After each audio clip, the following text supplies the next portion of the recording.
A man's dead body is found behind a church playground. It appears that he was dumped. What was even more alarming was that he was hogtied. The victim's head was mostly wrapped in duct tape. Was he the target of a vicious serial killer? One of these children that was at the church is also missing. We've looked everywhere.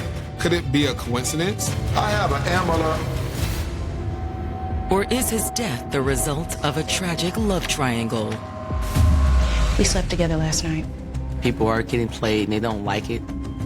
The investigation has revealed two very different stories. One of the women is lying, but which one?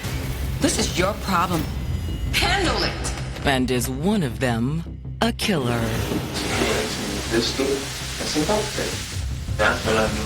She says, I want him killed. There's a special place in hell for people like that. April 12th, 2002. It's a Friday night in Atlanta, Georgia's fashionable Buckhead neighborhood. This is where the wealthy of Atlanta live. Buckhead is where you go to party. It's where you go to eat fine food. One of the wealthiest neighborhoods in the southern United States. It's a nice little community set going, family oriented. Just somewhere you could go where you know it's upscale. And it's a safe neighborhood. The governor's mansion is in that area. It's not one of those places that you expect to see crime. Crazy things just didn't happen in Buckhead. But this night is different. Around 10:30, a couple was walking the way they did every night. And as they were crossing a playground outside of a church, they noticed something odd. What's that? What? What is that? An animal, maybe? They stepped closer to get a better look. Oh my God! What they found was a body. 911, we're emergency. Hello? The couple calls 911. And police respond quickly. A dead body is something that they're not used to on an everyday basis. The body had been wrapped in duct tape. His nose was covered, his mouth was covered, his eyes were covered. There's no wallet or ID on the body. But police are ultimately able to identify the victim. They were able to get his fingerprints and identify him as 45-year-old Bobby Jackson. Growing up with 7 brothers and sisters, Bobby Jackson had a big personality. Bobby was a real people person. He was outgoing, outspoken, loving, caring. He loved to laugh. His heart was so big. But his greatest love was reserved for his 2 daughters. Unfortunately, things hadn't worked out between Bobby and the girl's mother. Things hadn't gone so well for Bobby as a young man and a young father, and he ended up struggling with addiction. But eventually, Bobby's love for his daughters helped him turn his life around. He decided to get his life together. He wanted to be on a straight and narrow path, so I started talking to him more on the phone when he was going through the rehab facility. He was staying there, working on getting clean. After rehab, Bobby got a job as a bus driver with MARTA, the Metropolitan Atlanta Rapid Transit Authority. When he started working at MARTA, I started seeing him around. He'll come and visit me on the weekends. When my sister came down from college, we would hang out with him. Bobby is loving life right now. This job is really changing his trajectory. He's now making a little bit more money. He has a lot going on. But there was still something missing in Bobby's life. While Bobby found his job very fulfilling, his love life was a different story. After splitting with his girl's mother, he started dating. He's trying to go out a little bit, and enjoy his life as most adults do. That's when he met a woman named Jeanette. Thanks, Bobby. Part of his job was to transport employees of Fulton County from a remote parking lot to the city hall. Bobby and Jeanette started chatting every day. Jeanette worked in one of the county offices downtown, so she was riding the bus that Bobby drove to and from work. Any big plans for the weekend? I was thinking maybe a day with you. Soon, they were in a relationship. Things moved really quickly with Bobby and Jeanette. His life kind of switches. He feels like he's found the one, and he's gonna settle down. But now, he'll never know what could have been. Just as Bobby's future appeared bright, he's found dead. It was actually behind a playground on church property where they discovered this dead body. When police arrive, they're shocked at what they see. His hands were bound behind his back.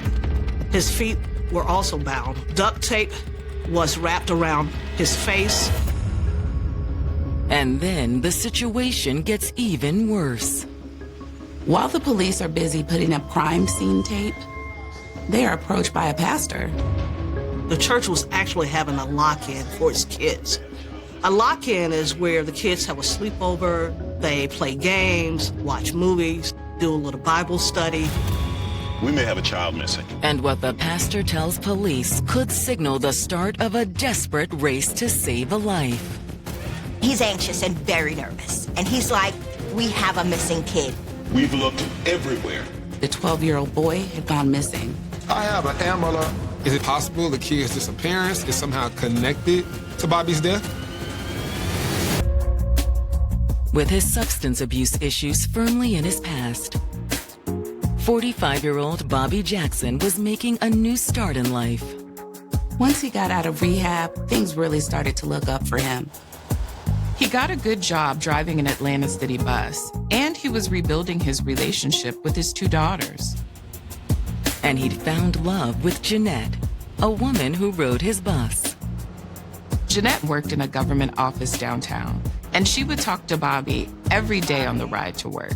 Eventually, they started dating. He's just really enjoying life. You know, things are just going well for him. Oh my God. But now, Bobby's body has been found behind a church playground in Atlanta's most affluent neighborhood. It's very unusual to find a dead body in Buckhead. And police have learned that Bobby Jackson may not be the only victim. While putting crime tape up around the scene, they're approached by the church's pastor. We may have a child missing. I mean, he is missing. They have little sleepovers called lock-ins at the church, where they get all the kids, they sleep overnight, heavily supervised, and you are locked inside the church. Nobody can get in, nobody can get out.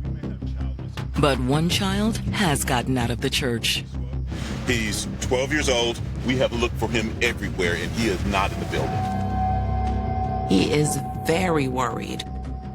They can't find this young man, and now police are taping off a crime scene, and they hear a dead body is outside. I have an Amber Alert. The police put out an Amber Alert for the missing boy. They instantly issue an Amber Alert. It goes out to everyone in the area. And thankfully, the Amber Alert gets a quick response. The parents informed the police that they actually had picked the child up.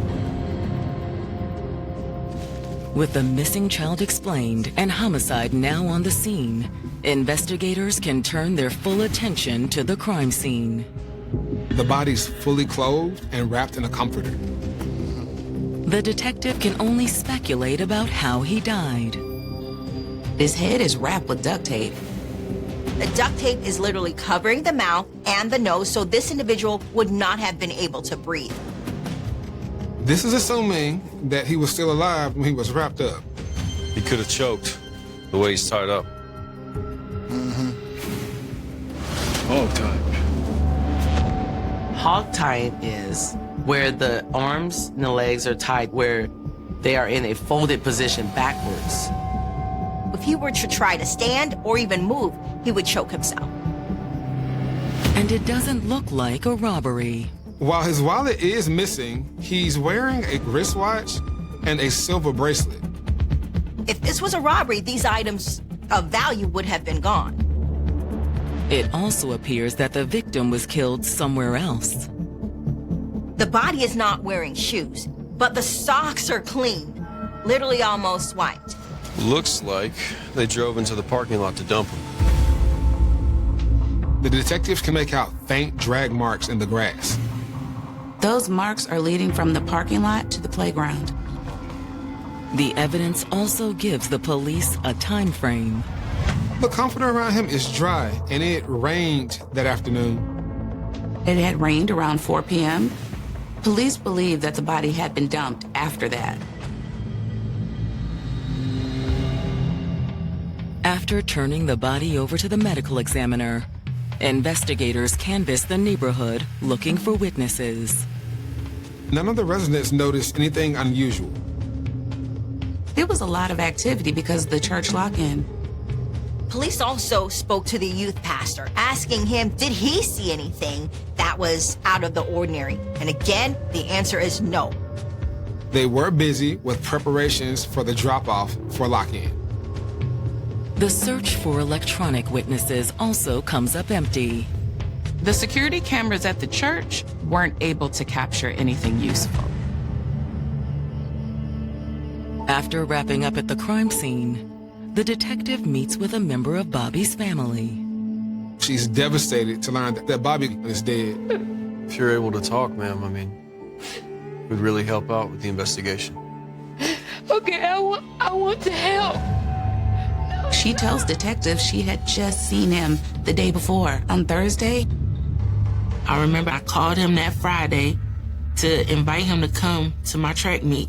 He didn't answer the phone, and I told my mom, I was like, he didn't answer my call, and she was like, well, he'll call you back. The whole day went by, no call back. When asked if Bobby has any enemies, the answer is a resounding no. Bobby was that guy that really had a lot of friends, was very loved by all. Detectives ask if he was seeing anyone, and she says yes. Bobby has always been a hit with the ladies. Okay. Why don't you give me a couple names of these ladies? But the lead she gives him isn't a straight line. It's a fork in the road. He wasn't involved with just one person. Bobby had a couple of girlfriends. Is it possible Bobby's death was a result of a love triangle? Police in Atlanta investigating the murder of Bobby Jackson have just learned that the 45-year-old bus driver was romantically involved with more than one woman. According to his family, Bobby had a couple of girlfriends. Was this a love triangle gone wrong? Can you give me a name of some of these ladies? One of them's name was Shirley. She lived out in Zebulon. She informs the police that one of those girlfriends' name is Shirley. She does not remember Shirley's last name, but had enough information to say that they had been dating for a while. The other girlfriend, however, is more recent. About 6 or 7 months ago, he started seeing a woman named Jeanette. Bobby's been staying with Jeanette lately, and she says she's not sure if he's still dating Shirley. Is he still with Jeanette? As far as I know. After speaking to Bobby's family, the detective asks Jeanette to come to the station. She's devastated, crying because this is the love of her life. Jeanette confirms that Bobby has been staying at her apartment. Did you have any idea he was seeing someone else? I didn't at first, but I found out. She acknowledged that she knew that Bobby was in fact dating another woman. He had been dating a woman named Shirley Lyons. Jeanette says that she and Shirley both worked for Fulton County. They actually worked in the same building. So you two knew each other? No, not like friends or anything. I just saw her around the building. But she says that had changed about a week ago. Jeanette says that on April 3rd, Shirley came into her office. Shirley comes in with a request for the purchasing department. Jeanette looks the information up, gives it to Shirley, but instead of leaving, Shirley hangs around, and she's now talking about one of the supervisors in the department. He is driving me crazy. Then Shirley mentioned a familiar name. Bobby don't even like him either, so I know it's not just me. She drops guess whose name? Bobby. At this point, Jeanette realizes and her ears perk up. She's talking about Bobby. That threw up a flag for Jeanette, like, hold on, because at first you come in here about business and now you mention something that's familiar to me and I want to know more. Are you talking about Bobby Jackson? Yeah, that's my boyfriend. Shirley says, me and Bobby have been dating for about a year. Thank you. Jeanette is shocked. The moment Shirley left, Jeanette called Bobby. What's going on with this woman, Bobby? Bobby says don't worry about her, she's crazy, that he wasn't dating her, and she knew it. But after work that day, his story changed. He told me before he became a bus driver that he used to work for the county. Like you and Shirley? Yeah. He worked in the same building as Shirley and Jeanette. He said he knew Shirley from the office. He says that the whole time that they worked together, Shirley had always been flirty. He told me once he started driving the bus that he thought he would never see her again. But life had a different plan. Around the same time he got the job at MARTA, his car's transmission blew. He needed some way to get back and forth to work. He had this new job. He was excited about it. He didn't want to lose it. And Shirley had a truck. So he borrowed Shirley's truck. And since she did him a favor, he thought he had to take her out. You couldn't say no. Right. And Shirley had gotten the impression she was his girlfriend. Jeanette says she wasn't too happy about this. Jeanette told him to tell Shirley that whatever had been going on between them was done.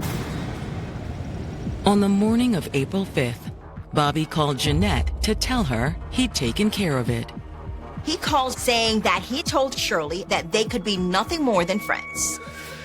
Bobby said that she cried all night. Even though he was trying to end it, he didn't want to just walk out on her and leave her in that state of mind. So he stayed the night. Bobby assured Jeanette that all he and Shirley did was talk. He ended the conversation by telling Jeanette that he loved her and that they would talk later that evening. But that wasn't the end of it. Jeanette was barely off the phone with Bobby when she said Shirley came in. She came in saying she needed to talk about Bobby. What about Bobby? She told Jeanette that Bobby had come over to her place the night before. He came over to my house last night. I thought he was breaking it off with me, but... He told her that things were over because he was dating Jeanette. Something I need to tell you. According to Jeanette, that's when Shirley dropped a bomb. Shirley told Jeanette he's playing both of us. In the midst of the conversation, she says, I slept with him last night.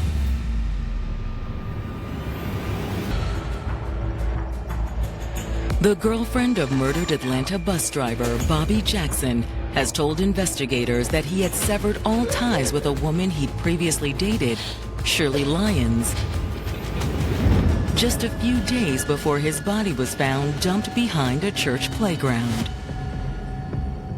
Jeanette and Shirley worked in the same building, and one day, Shirley had mentioned that she was dating Bobby. When Jeanette confronted Bobby about it, he explained that Shirley had loaned him her pickup truck while his own car was broken down. Bobby admits that he went out a few times with Shirley while he was borrowing the truck so she could be happy. But since his car had been fixed, he could put Shirley in his past. She told Bobby to let Shirley know that whatever there was between them, it was over. Bobby did as Jeanette asked. He calls her the next day, April 5th, saying that he told her that they could be nothing more than friends. Jeanette had asked Bobby how Shirley took it, and Bobby said that she cried all night. Bobby told Jeanette that Shirley had been so upset that he had stayed with her all night, talking to her. But Shirley had a different story. She told Jeanette, "I wish I hadn't slept with him last night." At this point, Jeanette tells detectives she doesn't know who to believe. Was Shirley lying? Was Bobby lying? What'd you do then? She told Bobby that she believed it was best that he take care of his past before they continued to move forward with their relationship. Jeanette says Bobby promised her that he would deal with Shirley. A week later, on the evening of April 12th, Bobby told Jeanette he was leaving to fulfill that promise. He says he was going to pick up some clothes that he left there. He wanted to get the last of his things and make it clear that she needed to leave him and Jeanette alone. Jeanette says before he left, he kissed her and told her he will see her later, but she never saw him again. Uncertain as to whether she was telling the truth, detectives asked her to describe what Bobby was wearing.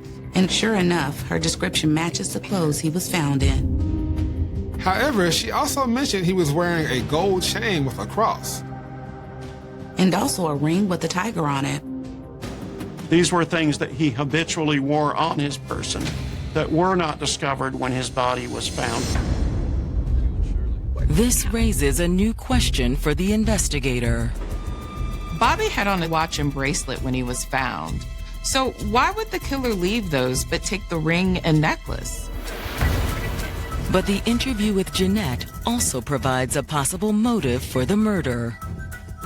The detective suspected that it was no coincidence that Bobby was found dead after all this drama with the women in his life. The breakup definitely gives Shirley a motive. This seems like the kind of thing that might make Jeanette angry. Who killed Bobby Jackson? Was it Shirley or was it Jeanette? The investigator knows that he needs to speak to Shirley. They needed to know if she was the last person to see Bobby alive. However, before the detective can arrange for Shirley to come in for an interview, he receives the results of the autopsy. The medical examiner finds superficial cuts to Bobby's face and a stab wound to his neck. He also had some other abrasions to his body. However, none of these wounds were sufficient to cause his death. The medical examiner rules that he dies from asphyxiation and strangulation from the duct tape over his mouth and nose and the cloth that's tied around his neck.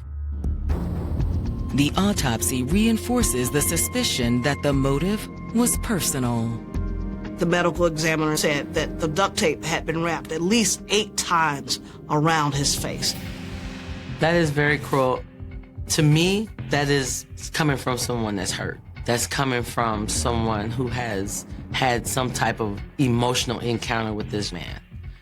They wanted him to suffer. They wanted him to feel pain. After reviewing the findings from the medical examiner, the detective contacts Shirley and asks her to come in for an interview. Hey, this is Shirley? She agrees to come down and give a statement. Like Jeanette, she was distraught and broke down crying. Shirley confirms that Bobby was dating both her and Jeanette. She also confirms that Bobby came to her house to see her Friday evening, just like Jeanette said. But not for the reason Jeanette told them. He gave me something for my electric bill. He was not gonna go get the last bit of his clothes. She needed help paying her electric bill because her power was turned off. After all I've done for him, I figure he owes me. Bobby was there on a charitable mission to give Shirley Lyons $50 so that she could use it to pay on her power bill. She says he got there around 6 that evening and left maybe about 45 minutes later. Bobby break up with you? Detectives ask if Bobby said anything to her about ending the relationship. According to Jeanette, that was Bobby's only reason for going to see Shirley that night, to tell her they couldn't see each other anymore. Despite her grief, the question makes Shirley laugh. Shirley says no. In fact, she shows the police this diamond ring. According to Shirley, Bobby asked her to marry him.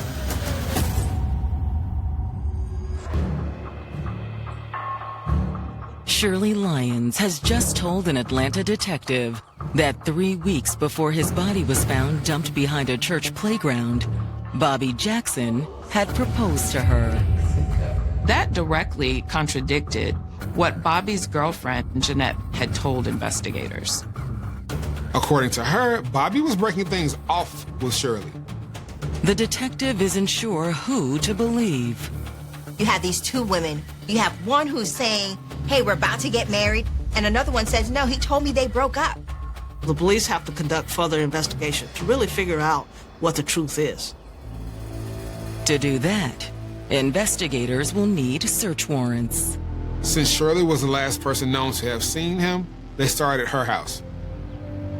They obtained a search warrant for her residence in Pike County. No one was home, so they had to make a forced entry. Once inside the bedroom, investigators immediately spot something. As soon as detectives enter, they see something very familiar. Check this out. Detectives notice what appears to be blood inside Shirley's house. Let's get a sample of that. Looking around the room, his suspicions are further confirmed. These curtains look familiar to you? We've seen those before. The curtains match the comforter Bobby was wrapped in. They were apparently part of a set. They're looking at a crime scene. As investigators wrap up at the house, Shirley returns from work. What's going on? Shirley is surprised to see the police there. They tell her they have search warrants, and they tell her they are looking for evidence. Defiant, she says you won't find anything in the house. When Bobby left out of here, he was alive and well, so you're not going to find anything. When detectives tell her, we already have, she breaks down in tears. She says, I didn't mean for him to die. He was just supposed to hurt him. All right, it's all right. He was just supposed to hurt him, that's all. Man, it's okay. Detectives stop her from saying anything else. They want to make sure they get it all on tape. It's important that they now conduct another interview. And they want to do it immediately. They take her into the Pike County Sheriff's Office. Once she's there, they read Shirley her rights, and they continue the conversation. Shirley admits that she and Bobby were having problems. Shirley says we were going through some things.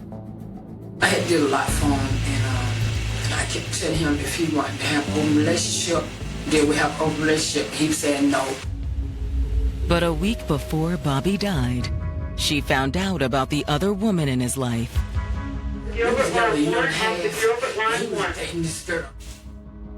She says she decided to teach him a lesson. She says that she hired a man to rough Bobby up. The man was 41-year-old Khalik Sharif, but he was known on the streets as New York. Shirley tells the police that she went to the area of Simpson Road in Atlanta. There she locates New York hanging out at a gas station. I just happened to just roll through there and I seen him, and I told my one, hey, this guy here.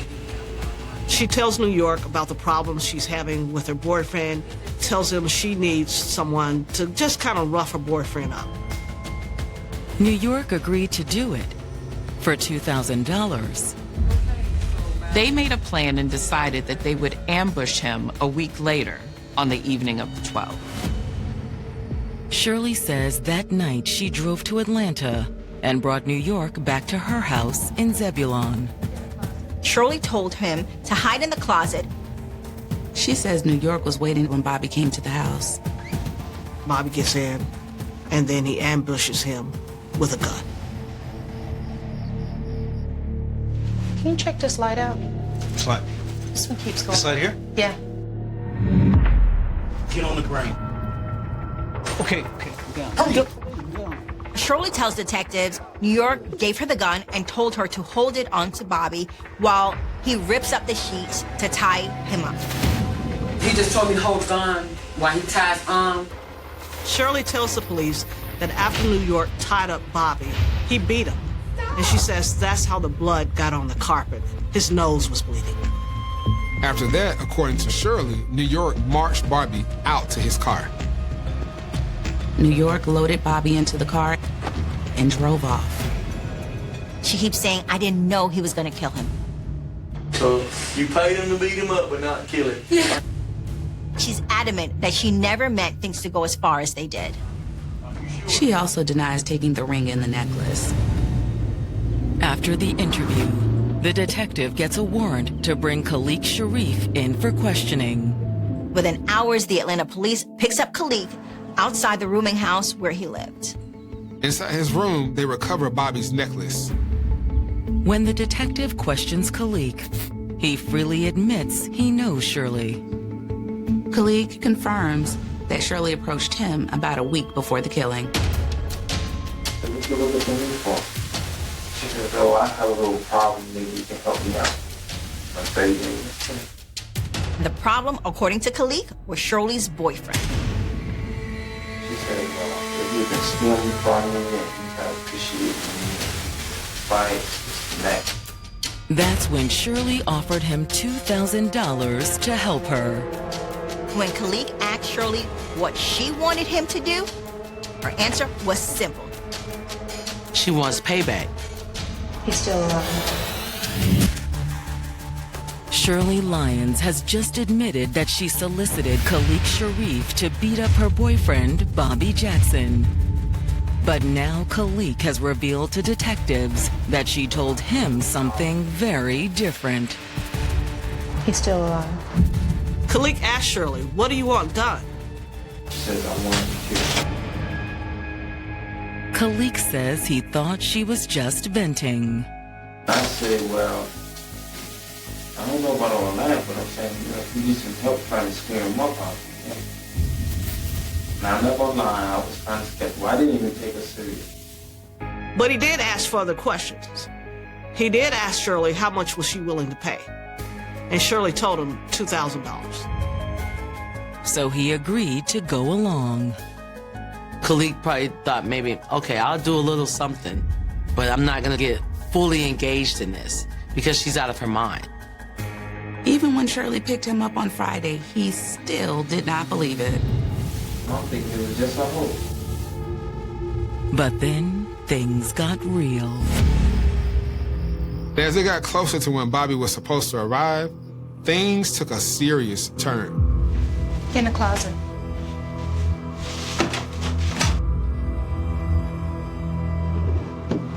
He says Shirley handed him a pistol and some duct tape. What do you want me to do? I want you to kill him.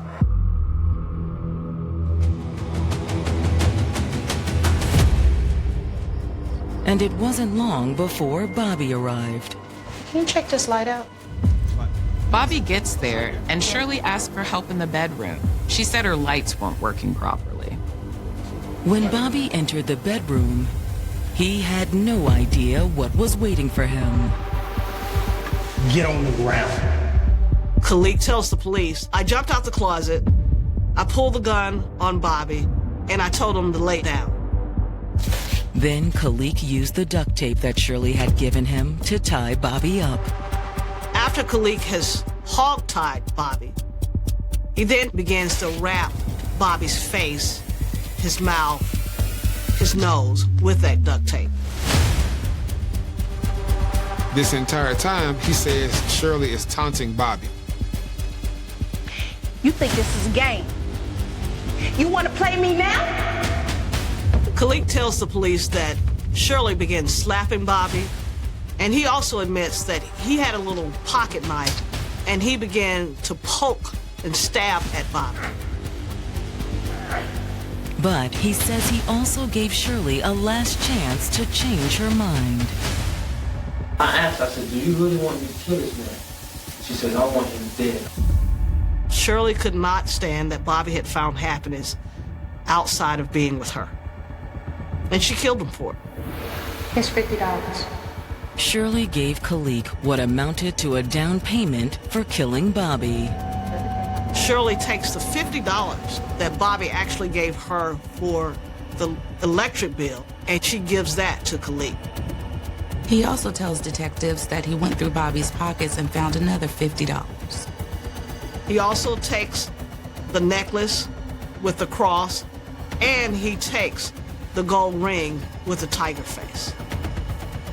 He doesn't stop there, though. He sees that Bobby has on white sneakers. He takes those sneakers from Bobby, and he actually puts them on his own feet. Then they drug Bobby to the car. He says Bobby was still alive when they loaded him in the back of his car. He's still alive. That's when he reapplied the duct tape to his face. They duct taped him to smother him. And then they waited. When he finally stopped struggling and moving, they covered him with a comforter. If anybody was looking back in that day, you could see the body, so I could cover the body up. Then he drove off. I'm high. I smell the body. I'm like, I gotta get rid of this body. He decided to discard Bobby Jackson's body at the playground, where it was eventually discovered later that same night. I dug it out. Just push it toward the bush, and I just called it. I'm getting the hell away from it. After that, he abandoned the car. And he walked to a nearby restaurant and gave someone $15 to give him a ride. Finally get to the house. My girlfriend was there. I said, hey, baby. She said, where you been? I said, oh, I had to go out of town. So I got something for you. I handed it in. What stood out about that interview is he was extremely relaxed. He never looked nervous. He did not seem to be hiding the truth. Once detectives have his story, they place him and Shirley under arrest for murder. The district attorney sought the death penalty against both defendants. Prosecutors are determined to get justice for Bobby's daughters. To ensure that Shirley Lyons would be convicted because she was the mastermind of this situation. A plea deal was made with Khalik Sharif in exchange for him testifying at Shirley Lyons' trial. In exchange for his testimony, he gets life in prison with the possibility of parole. Securing Khalik's testimony is crucial, but it isn't the only card in the prosecution's hand. When Shirley goes to trial in 2004, the crime lab has confirmed that it was Bobby's blood that was on the carpet in her house. Shirley's own statement admitted that she had instigated the sequence of events that ended with Bobby Jackson's death. But the defense was asking the jury to believe that Khalik killed Bobby, even though she didn't want him to. The jury isn't persuaded. She was convicted of murder, kidnapping, and armed robbery, and she was sentenced to life in prison without the possibility of parole. For Bobby's daughters, it's hollow justice. It's like you still get to see your family at the end of the day. She still has that option if her family still wants to come around. I have to go to a gravesite to visit my dad. Bobby's daughters will have to deal with this for the rest of their life, losing their father. You chose to take someone else's life because they were leaving you. Let them go. There's a special place in hell for people like that. And he was taken from them just when they felt they had gotten him back. It was like, now that I get him back in my life and he's trying to do right for me by being there for me, now he's gone. So I lost the opportunity of actually having my dad around when he was really just trying to be there for me. On the morning of January 1st, 2006, most people across Richmond, Virginia, were beginning the new year in familiar ways. Some were sleeping in after midnight celebrations. Others were preparing brunches, visiting relatives, or quietly enjoying the first day of another calendar year. The holiday carried with it a sense of renewal, a belief that whatever hardships belonged to the previous year had been left behind. In neighborhoods throughout the city, streets were unusually calm. Decorations still hung from porches. Christmas lights remained glowing against the gray winter sky. It was supposed to be a day of rest, reflection, and optimism. Few could have imagined that before the afternoon arrived. One of the most horrifying crimes in Richmond's modern history would already have unfolded behind the walls of an ordinary family home.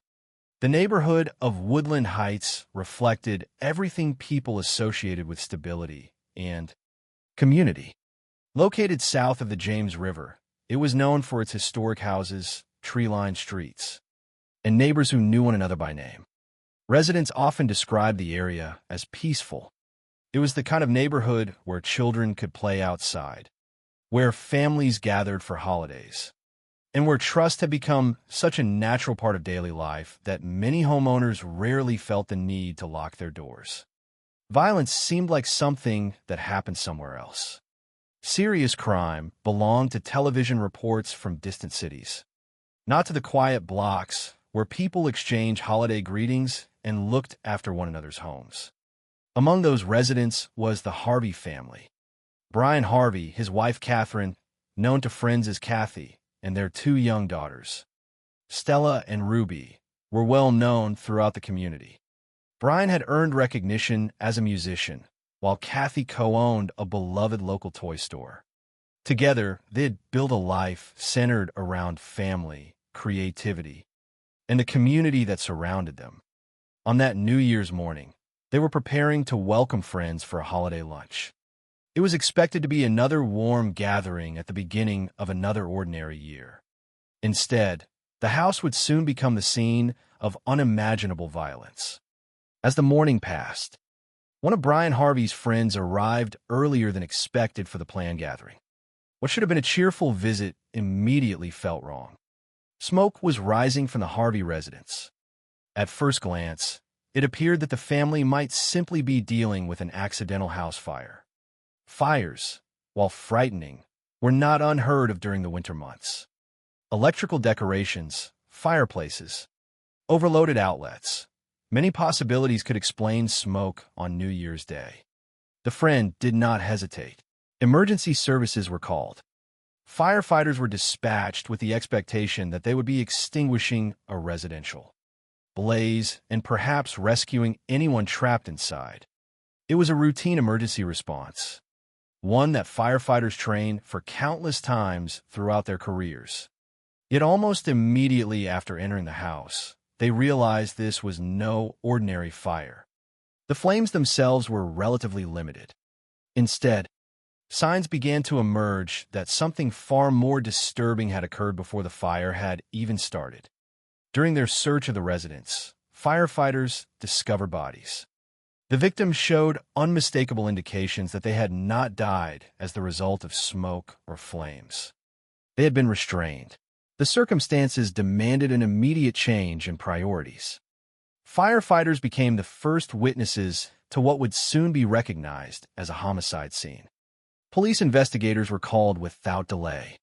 As detectives began processing the residence, the full scale of the tragedy slowly became clear. The victims were Brian Harvey, 49 years old, his wife Catherine, 39, their 9-year-old daughter Stella, and 4-year-old Ruby. Every member of the household had been killed. An entire family had disappeared within the span of a single morning. For experienced investigators, homicide scenes are never easy. Each victim represents a life interrupted, a family forever altered. But crimes involving entire families, and particularly young children, carry a weight that is difficult even for seasoned detectives to describe. This case immediately stood apart, not only because of the number of victims, but because of the overwhelming contrast between the lives they had lived and the violence that had ended them.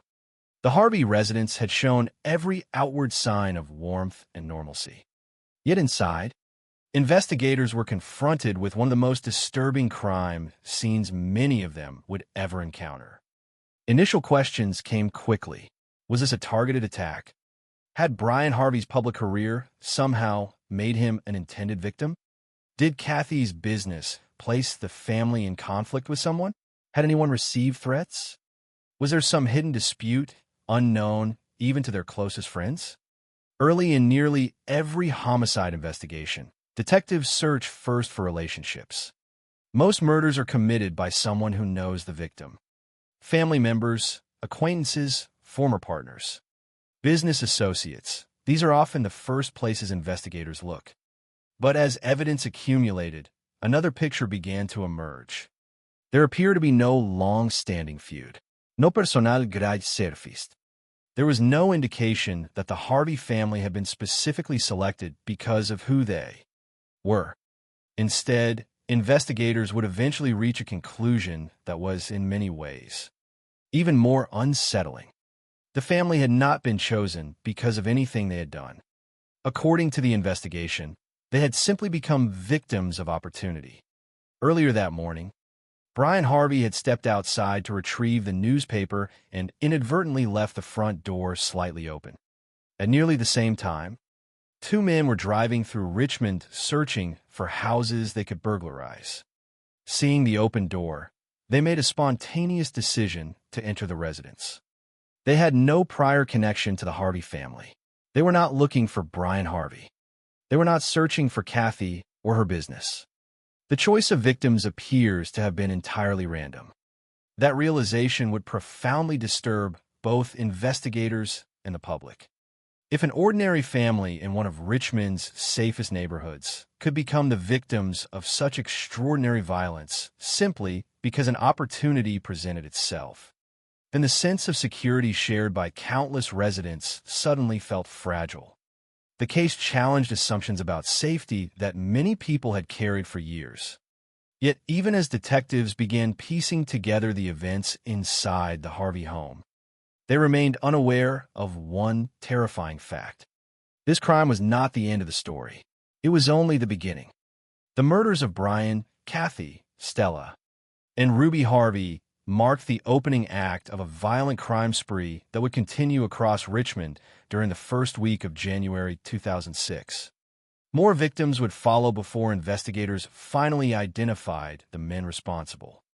But before examining the investigation, the arrests, and the eventual courtroom proceedings, it is essential to understand who the Harvey family were, not simply as names listed in court documents or victims recorded in police reports, but as four individuals whose lives had become deeply woven into the fabric of their community. Because long before they became the center of one of Virginia's most shocking murder cases, Brian, Kathy, Stella, and Ruby Harvey had been known for something entirely different. The ordinary happiness of a family looking forward to a new year that, tragically, they would never have the chance to live. Before their names became permanently associated with one of the most devastating crimes in Richmond's history. Brian Harvey, Kathy Harvey, Stella Harvey, and Ruby Harvey were known for something far simpler. They were recognized as neighbors, parents, business owners, friends, and members of a community that valued creativity, kindness, and trust. Understanding the Harvey family is essential because this case was never defined only by the brutality of the crime itself. It was equally defined by the profound loss felt by the people who knew them. The investigation would eventually establish how the murders occurred and who was responsible. But those findings alone could never explain what had truly been taken away on the morning of January 1st, 2006. Brian Harvey was 49 years old. Throughout Richmond and beyond, he was known as a musician, serving as the singer and guitarist for the alternative rock band House of Freaks. His career connected him to audiences through music, and his name was familiar to many within Virginia's artistic community. While public attention often focused on his work as a performer, those closest to him also knew him as a husband and a father whose life extended far beyond the stage. like many artists, Brian balanced his creative identity with the responsibilities of everyday family life.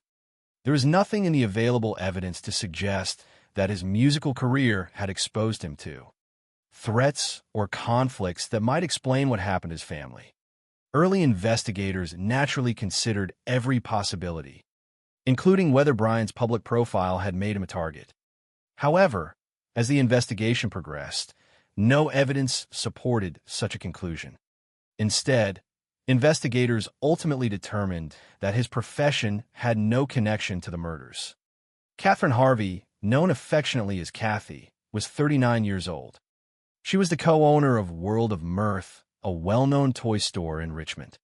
The store had earned a reputation within the community, becoming more than simply a retail business. It represented imagination, childhood, and the simple joy of discovering something unexpected. Through her work, Kathy became a familiar face to countless families. Parents visited the store searching for birthday presents and holiday gifts.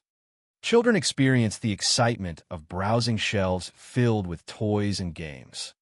Although the available records focused primarily on her role as co-owner, her position within the community reflected someone who contributed to the neighborhood in a positive and meaningful way.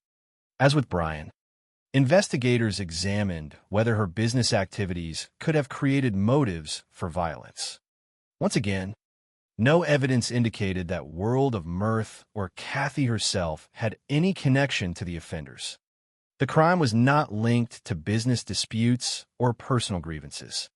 Stella Harvey, the couple's older daughter, was 9 years old. Ruby Harvey, the youngest member of the family, was only 4. Their ages alone underscored the devastating nature of the crime. They were children whose lives had barely begun. Court records would later establish that neither child was spared during the attack. The evidence demonstrated that both girls were restrained and murdered alongside their parents. Their deaths became among the most significant factors considered during the prosecution of Ricky Gray, ultimately contributing to the jury's decision to impose death sentences for their murders. Beyond those tragic facts, however, Stella and Ruby represented what every child does to their family: hope for the future. They were part of a household preparing to celebrate another New Year's Day together. Instead, they became the youngest victims of a crime that shocked an entire state. The Harvey family lived in Woodland Heights, a neighborhood whose reputation played an important role in understanding why the events of January 1st were so deeply unsettling. Woodland Heights was widely regarded as a peaceful residential community. Historic homes lined quiet streets. Families had built lives there over many years. Neighbors became familiar with one another through ordinary routines, holiday gatherings, and everyday conversations. Trust was woven into the rhythm of daily life. One detail repeatedly noted after the murders captured that atmosphere better than almost any other. Many residents rarely locked their doors because they believed the neighborhood was safe. That level of confidence did not arise from carelessness. Rather, it reflected years of living in an environment where serious violent crime seemed remote. Residents believed they understood their community. The Harvey family shared that confidence. According to the investigation, Brian stepped outside on the morning of January 1st to retrieve the newspaper. In doing so, he accidentally left the front door slightly open. Under different circumstances, such a small oversight would have been meaningless. Countless people have done the same thing without consequence. Yet in this case, investigators concluded that the partially open door became the opportunity that changed everything. The family had no reason to suspect that 2 violent offenders happened to be driving through the area searching for houses to rob. Nothing in their daily experience suggested that leaving the door ajar for a brief moment could place every member of the household in danger. The contrast between the ordinary nature of that morning and the extraordinary violence that followed remains one of the most haunting aspects of the case. January 1st was not intended to be an unusual day for the Harvey family. They were preparing to welcome friends for a New Year's lunch. Holiday gatherings often symbolize continuity. They allow families and friends to reflect on the previous year while looking ahead to the next. The Harvey home was expected to become a place of conversation, shared meals, and celebration. Instead, those plans would never take place. One friend, arriving early for the gathering, would become the person who first realized that something had gone terribly wrong. The smoke rising from the house initially suggested an accidental fire. No one approaching the residence could reasonably have imagined the reality waiting inside. The tragedy did not remain confined to the Harvey household. News spread rapidly throughout Richmond. Residents struggled to reconcile the crime with everything they believed about their neighborhood. Friends who had known Brian through music or Kathy through World of Mirth found themselves confronting the unimaginable loss of people they had expected to see again only hours earlier. Investigators encountered not only a criminal investigation, but also a grieving community searching for explanations. One of the most painful realities surrounding this case is that there was no personal conflict connecting the victims and the offenders. Investigators eventually determined that the Harvey family had been selected randomly. They were not stalked. They were not targeted because of Brian's career or Kathy's business. They had no known relationship with Ricky Gray or Ray Dandridge. Their home simply became the location where two offenders decided to commit a robbery after noticing an open front door. That conclusion transformed public understanding of the crime. Cases involving revenge or long-standing disputes, while tragic, at least provide a visible motive. The Harvey murders offered no such comfort. The randomness itself became one of the most frightening elements. It demonstrated how quickly an ordinary morning could become irreversible when violent individuals encountered an unexpected opportunity. Yet it is important to remember that the Harvey family should never be defined solely by the circumstances of their deaths. Brian was more than a murder victim. He was a musician whose work contributed to Richmond's cultural life. Kathy was more than the owner of a toy store. She helped create a place associated with joy and childhood for countless local families. Stella and Ruby were more than names in court records. They were two young sisters whose futures ended before they had the chance to unfold. Their home represented the kind of life many families hope to build: a stable neighborhood, meaningful work, close friendships, and plans for the future. Those qualities made what happened on January 1st, 2006, all the more devastating. As investigators would later determine, everything changed within moments after two men searching for houses to rob noticed a front door that had been left slightly open. The violence that followed would erase an entire family, leave a community in mourning, and mark the beginning of a crime spree that had not yet reached its end. The quiet New Year's morning that had begun with ordinary routines was about to descend into a sequence of events that investigators would later reconstruct piece by piece, revealing how a random burglary escalated into one of the most horrifying family murders Virginia had ever witnessed. The first morning of 2006 began with all the quiet familiarity that accompanies a holiday. Across Richmond, New Year's celebrations had ended only a few hours earlier. The streets were calmer than usual, businesses remained closed, and many families were enjoying a rare opportunity to spend uninterrupted time together before normal routines resumed. In Woodland Heights, nothing suggested that the neighborhood was about to become the center of one of the most shocking criminal investigations in Virginia's history. The Harvey family had every reason to believe the day ahead would be peaceful. Brian Harvey, his wife Kathy, and their daughters, Stella and Ruby, were preparing to welcome friends for a New Year's lunch. It was a simple tradition, the kind of gathering that reflects comfort rather than ceremony. After the excitement of Christmas and New Year's Eve, the first day of January often serves as a quieter celebration, allowing family and friends to reconnect before work and school begin again. The Harvey home was expected to become exactly that kind of place, a home filled with conversation, food, and familiar faces. Investigators would later reconstruct the sequence of events that transformed that ordinary morning into a scene of unimaginable violence. According to the investigation, Brian Harvey stepped outside the front door to retrieve the morning newspaper. It was an everyday task requiring only a few moments. In doing so, he inadvertently left the front door slightly open. Under ordinary circumstances, such a small oversight would have passed unnoticed. Thousands of homeowners perform similar routines every morning without consequence. Nothing about the act itself was unusual, and nothing suggested it would become one of the most significant details in the entire investigation. At approximately the same time, two men were traveling through Richmond searching for opportunities to commit burglaries. They were Ricky Javon Gray, 28 years old, and his nephew, Ray Joseph Dandridge. According to the information established during the investigation, the pair had been drifting through the area while committing robberies to obtain money. Both men struggled with drug addiction and had been engaging in criminal activity over several days. They were not searching for a specific victim. There is no evidence that either man knew the Harvey family. Investigators ultimately concluded that the offenders had no personal connection to Brian, Kathy, Stella, or Ruby. Instead, they were simply looking for an easy target. As they drove through Woodland Heights, they noticed something that immediately caught their attention.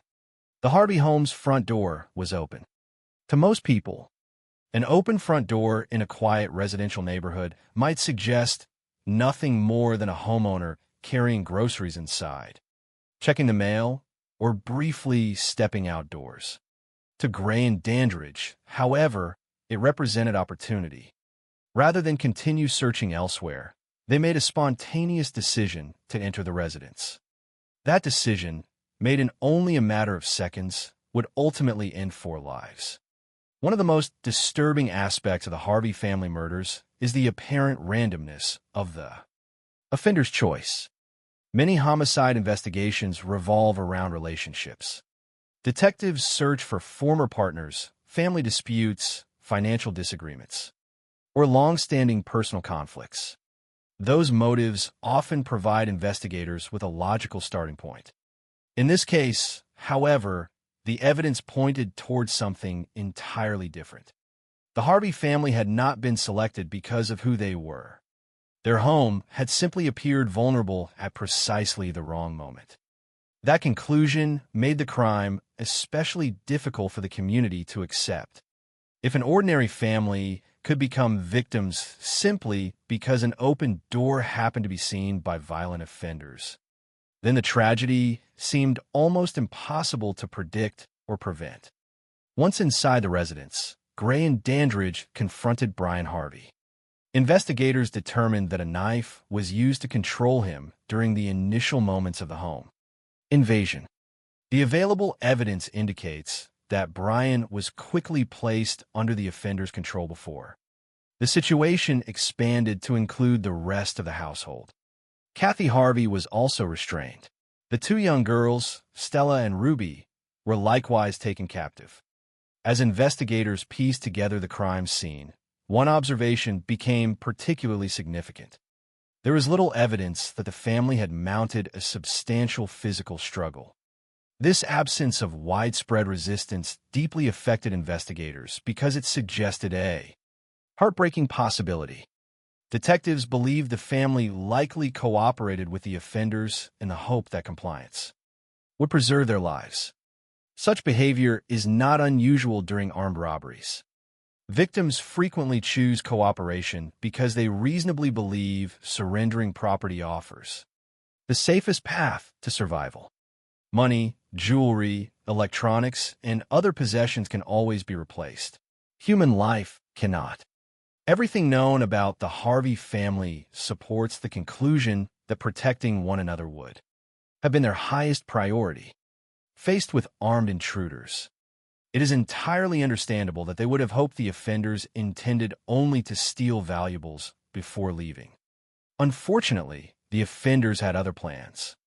Gray and Dandridge restrained each member of the family. According to court records, they used a combination of electrical cords, duct tape, and plastic zip ties to bind the victim's hands, feet, and mouths. The methodical nature of the restraints demonstrated that the offenders sought complete control over everyone inside the home. No member of the family was left free to escape or summon help. After binding the victims, the offenders forced the entire family into the basement. This movement from the main living area into the lower level of the house represented another critical stage in the crime. Bringing every victim together into one confined location reduced the possibility of resistance and isolated them from anyone outside who might have noticed unusual activity. The basement would ultimately become the place where investigators later discovered all four victims. For detectives reconstructing the timeline, the basement became central to understanding both the sequence of events and the offender's actions. During this period, the offenders searched the home for valuables. The property they ultimately stole was remarkably limited. According to the investigation, they took a computer, wedding rings, a small amount of cash, and even a basket of cookies that had been prepared for the New Year's gathering. The modest value of these items would later become one of the most tragic ironies of the entire case. For lives were destroyed, yet the property taken amounted to relatively little. Nothing recovered during the investigation suggested that enormous wealth or expensive possessions motivated the crime. Instead, it appeared to be an opportunistic robbery committed by individuals seeking whatever valuables they could quickly obtain. For the Harvey family, however, the robbery itself was never the greatest danger. At some point after collecting the property, the crime changed from burglary and armed robbery into multiple homicide. According to court findings presented later during prosecution, Ricky Gray made the decision that no witnesses could be left alive. The family, who had apparently cooperated throughout the ordeal, perhaps believing that compliance would spare them, instead faced a far more horrifying outcome. That realization remains one of the most heartbreaking aspects of the case. The available evidence suggests the Harvey family did everything many crime prevention experts advise victims to do during an armed robbery. They offered little resistance. They allowed themselves to be restrained. They remained under the offender's control. Yet none of those actions altered the offender's decision. Investigators would later conclude that eliminating witnesses became the priority. The basement, already transformed into a place of captivity, was about to become the scene of an act of extraordinary violence. The events that followed would reveal a level of brutality that deeply affected detectives, prosecutors, firefighters, and everyone involved in the case. Court records would later document precisely how the murders were carried out, while forensic evidence would establish that neither Brian, Kathy, Stella, nor Ruby was spared. The hope that cooperation might save the family had vanished. Within the walls of their own home, on what should have been the beginning of a hopeful new year, the Harvey family faced the final moments of their lives. Outside, the neighborhood remained quiet, unaware that only a short distance away, one of Richmond's darkest chapters was reaching its horrific conclusion. By the time Ricky Gray and Ray Joseph Dandridge had taken control of the Harvey household, the robbery itself had already succeeded. Brian Harvey, Catherine Harvey, and their daughters, Stella and Ruby, had been restrained and forced into the basement. The offenders had searched the home and gathered the valuables they intended to steal. Under ordinary circumstances, this would have marked the end of the crime.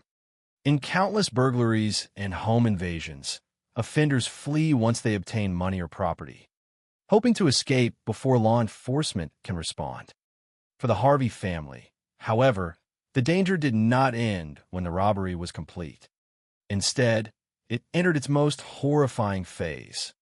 According to the findings later presented in court, Ricky Gray made a decision that transformed an already violent robbery into one of the most devastating family murders in Virginia's modern history. Rather than leave the victims alive, he decided that no witnesses could remain. The Harvey family, who had apparently complied throughout the ordeal, became targets not because they resisted, but because they had seen the faces of the men who had entered their home. It is one of the cruelest realities found in certain violent crimes.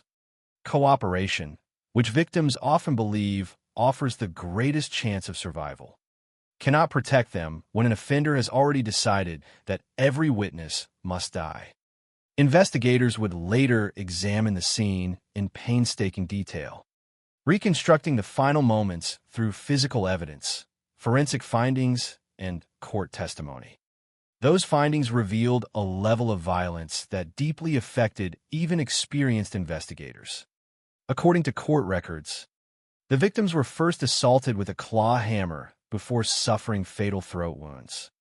The combination of blunt force trauma and sharp force injuries demonstrated that the killings were deliberate and personal in their execution. These were not impulsive acts carried out in panic. They reflected a conscious decision to eliminate every member of the household. The basement, where the family had been taken after being restrained, became the location where all 4 lives ended. Although investigators reconstructed the sequence of events as carefully as possible, some moments can never be fully known because there were no surviving witnesses inside the house. What remains certain is that each member of the family had been bound using electrical cords, duct tape, and plastic zip ties. The restraints documented during the investigation established that the victims were unable to defend themselves or escape. Their inability to resist would become one of the most heartbreaking aspects of the case, reinforcing investigators' belief that the family had likely cooperated throughout the robbery in the hope that compliance would preserve their lives. Brian Harvey, the father of the family, was among those murdered in the basement. Only hours earlier, he had stepped outside to retrieve the morning newspaper, expecting an ordinary New Year's Day with his wife, daughters, and friends. That simple routine ultimately placed him in the path of 2 offenders searching for an opportunity to rob a house. Nothing discovered during the investigation suggested that Brian had done anything to provoke the attack. There was no evidence of confrontation before the offenders entered. His death, like those of the other victims, resulted solely from the offender's decision to silence every witness. Catherine Harvey also became a victim of that decision. As investigators reconstructed the crime scene, they found no evidence that she had been singled out for any personal reason. She had been restrained alongside her husband and daughters before being murdered in the basement. The investigation consistently demonstrated that the offenders viewed the family not as individuals, but as obstacles to their escape. Once the robbery was complete, the offenders no longer saw living people with families, careers, friendships, and futures. They saw only witnesses whose continued existence threatened their ability to avoid arrest. Among the most devastating findings in the case concerned the 2 youngest victims. Stella Harvey was 9 years old. Ruby Harvey was only 4. According to forensic evidence presented during the investigation and later referenced in court proceedings, neither child was spared. Like their parents, both girls had been restrained. They were subjected to the same violence inflicted upon the adults before being murdered. Those findings shocked the Richmond community and later became central to the prosecution's argument. During Ricky Gray's sentencing, the murders of Stella and Ruby illustrated the complete absence of mercy shown during the crime. Their ages offered no protection. Their innocence made no difference. The offender's determination to leave no witnesses extended even to 2 young children. During the later court proceedings, the murders of Stella and Ruby carried particular legal significance. Ricky Gray ultimately received 2 death sentences for their murders, while receiving life sentences for the killings of Brian and Catherine Harvey. The deaths of the children became one of the defining aspects of both the prosecution and public understanding of the case. Even in a crime already marked by extraordinary brutality, the murder of two restrained young girls left an enduring impact on everyone involved in the investigation and trial. Once every member of the Harvey family had been killed, the offenders turned their attention toward concealing the crime. According to the investigation, they attempted to destroy evidence by setting fire to the house. Alcohol was poured onto an easel located in the basement, and the offenders ignited it before leaving the residence. Fire has long been recognized as a method criminals sometimes use in an attempt to eliminate forensic evidence. High temperatures can damage fingerprints, destroy biological material, and complicate investigators' ability to reconstruct a crime scene. In this case, however, the attempt proved only partially successful. Although the fire caused damage to the residence and destroyed some evidence, it did not consume the home before firefighters arrived. Instead of erasing the crime, the smoke attracted attention. Ironically, the very act intended to conceal the murders contributed to their discovery. Had the offenders simply abandoned the residence after committing the murders, it is impossible to know how much longer the victims might have remained undiscovered. Instead, smoke rising from the house drew immediate concern, leading a friend arriving for the planned New Year's gathering to contact emergency services. The fire therefore became both an attempt at concealment and the event that brought firefighters to the scene. Before leaving, Gray and Dandridge took with them the property they had stolen during the robbery. The list of items recovered through the investigation revealed just how insignificant the material gain had been compared to the human cost of the crime. According to investigators, they stole a computer, wedding rings, a small amount of cash, and even a basket of cookies that had been prepared for the family's New Year's lunch. That final detail would remain particularly haunting. The basket of cookies represented an ordinary act of hospitality, prepared for friends expected to arrive later that day. Instead of being shared around a holiday table, it became one more item taken from a home where 4 lives had just been destroyed.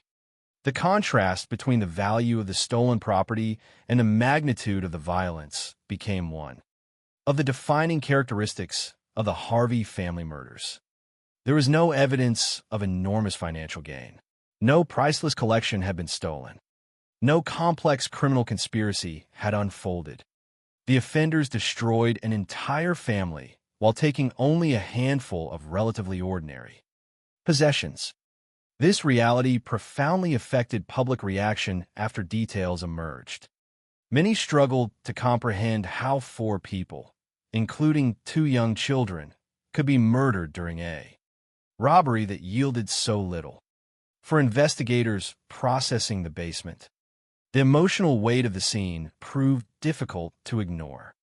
Police officers, forensic specialists, prosecutors, and firefighters are trained to approach violent crime objectively, allowing evidence rather than emotion to guide their work. Yet some crime scenes remain unforgettable because of what they reveal about human cruelty. According to later accounts referenced during legal proceedings, investigators described the Harvey residence as one of the most disturbing scenes they had encountered. The combination of multiple victims, restrained family members, the attempted arson, and the presence of 2 murdered children created an investigation unlike most homicide cases. Still, even as detectives began documenting every piece of evidence inside the Harvey home, they remained unaware of one critical fact. The men responsible had not finished killing. While Richmond mourned the loss of the Harvey family and investigators searched for unknown offenders, Ricky Gray and Ray Dandridge remained free. Within days, they would strike again, claiming additional victims and transforming what initially appeared to be a single horrific family murder into the opening chapter of a larger series of killings that would later become known as the 2006 Richmond spree murders. The violence inside the Harvey home had ended, but the crime itself remained hidden from the outside world. The offenders had left the residence believing they had accomplished two objectives. They had stolen property, and they had attempted to destroy evidence by setting fire to the basement. If the fire consumed the house, they likely expected investigators to face enormous difficulty determining exactly what had happened inside. Instead, the fire became the very reason the crime was discovered far sooner than they had anticipated.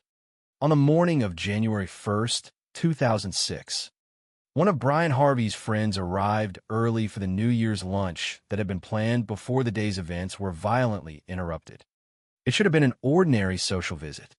Friends were expected to gather, share a meal, and welcome the beginning of another year together. Instead, as the visitor approached the Harvey residence, something immediately appeared wrong. Smoke was rising from the house. At first, there was no obvious reason to believe that the smoke represented anything other than an accidental residential fire.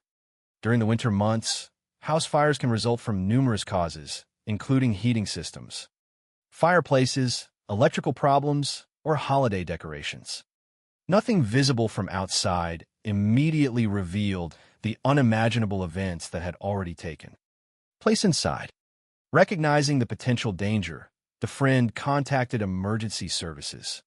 The call was treated as a fire emergency, and firefighters responded expecting to extinguish a residential blaze and search for anyone who might still be inside. Such calls require rapid action because every minute matters when smoke is visible. Firefighters are trained to assume occupants may still be trapped and to balance extinguishing the flames with searching for survivors. When the emergency crews arrived at the Harvey home, they began their work under those familiar expectations. At that stage, no one could have predicted that they were about to enter what would become one of the most disturbing crime scenes many of them would ever encounter. As firefighters moved through the residence, they quickly realized the situation did not resemble a typical accidental fire. The blaze itself appeared limited, consistent with the offender's attempt to ignite the basement rather than a fire that had spread throughout the entire structure. While searching the house, firefighters made a discovery that immediately changed the nature of the emergency. They found bodies. More importantly, it became clear that the victims had not died because of the fire. The victims were restrained, and the visible condition of the scene indicated that violent acts had occurred before the flames were started. Firefighters are often the first public servants to encounter victims of accidents, natural disasters, and occasionally violent crimes. They are trained to recognize when circumstances require immediate law enforcement involvement. In this case, there was no uncertainty. The presence of bound victims transformed the incident from a fire response into a homicide. Investigation. Police were notified without delay, and the Harvey residence quickly became an active crime scene. Detectives arriving in the house now faced two interconnected challenges. First, they needed to determine precisely what had happened inside the home. Second, they needed to identify whoever was responsible before additional crimes could occur. The initial walkthrough confirmed the identities of the victims. Brian Harvey, Catherine Harvey, Stella Harvey, and Ruby Harvey had all been killed. Every member of the family had died inside the basement of their own home. The discovery immediately elevated the investigation to one of the highest priorities for local law enforcement. Cases involving multiple homicide victims demand extensive resources, careful coordination, and meticulous evidence collection. The fact that two of the victims were children made the urgency even greater. Detectives understood that every hour without a suspect increased the possibility that dangerous offenders remained at large. Establishing control over the crime scene became the first priority. Investigators carefully secured the residence to prevent contamination of evidence. Every room required documentation. Every visible item had to be photographed, measured, and recorded.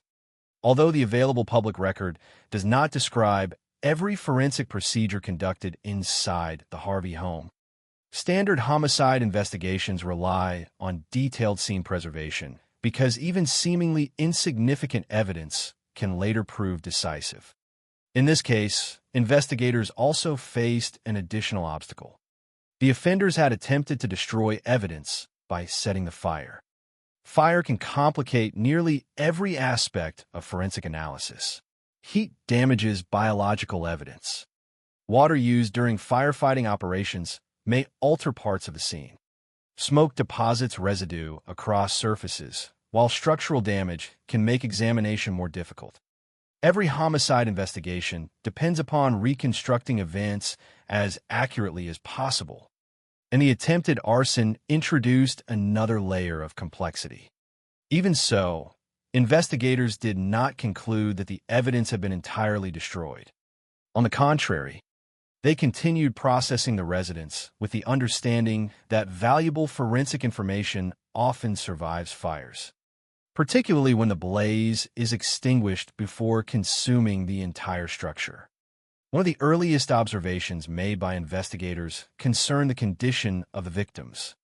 The restraints found on Brian, Kathy, Stella, and Ruby confirmed that they had been bound before their deaths. Electrical cords, duct tape, and plastic zip ties demonstrated that the offenders had systematically secured every member of the household. These findings immediately distinguished the case from spontaneous acts of violence or accidental deaths. The restraints indicated planning, control, and deliberate criminal behavior. They also reinforced the conclusion that the murders occurred before the fire was set. As investigators documented the basement, they also began examining the rest of the residence for signs of forced entry, missing property, and evidence of how the offenders had moved through the home. The investigation soon revealed that property had been stolen, suggesting robbery as an important component of the crime. At that early stage, however, detectives could not yet determine whether robbery had been the primary motive or merely one aspect of a larger plan. Many questions remained unanswered. Had the family known the offenders? Were they specifically targeted? Had someone followed Brian or Kathy in the days before New Year's Day? Could Brian's music career or Kathy's business have attracted unwanted attention? Detectives explored these possibilities because homicide investigations require examining every reasonable lead before drawing conclusions. During those first stages, investigators had no identified suspects.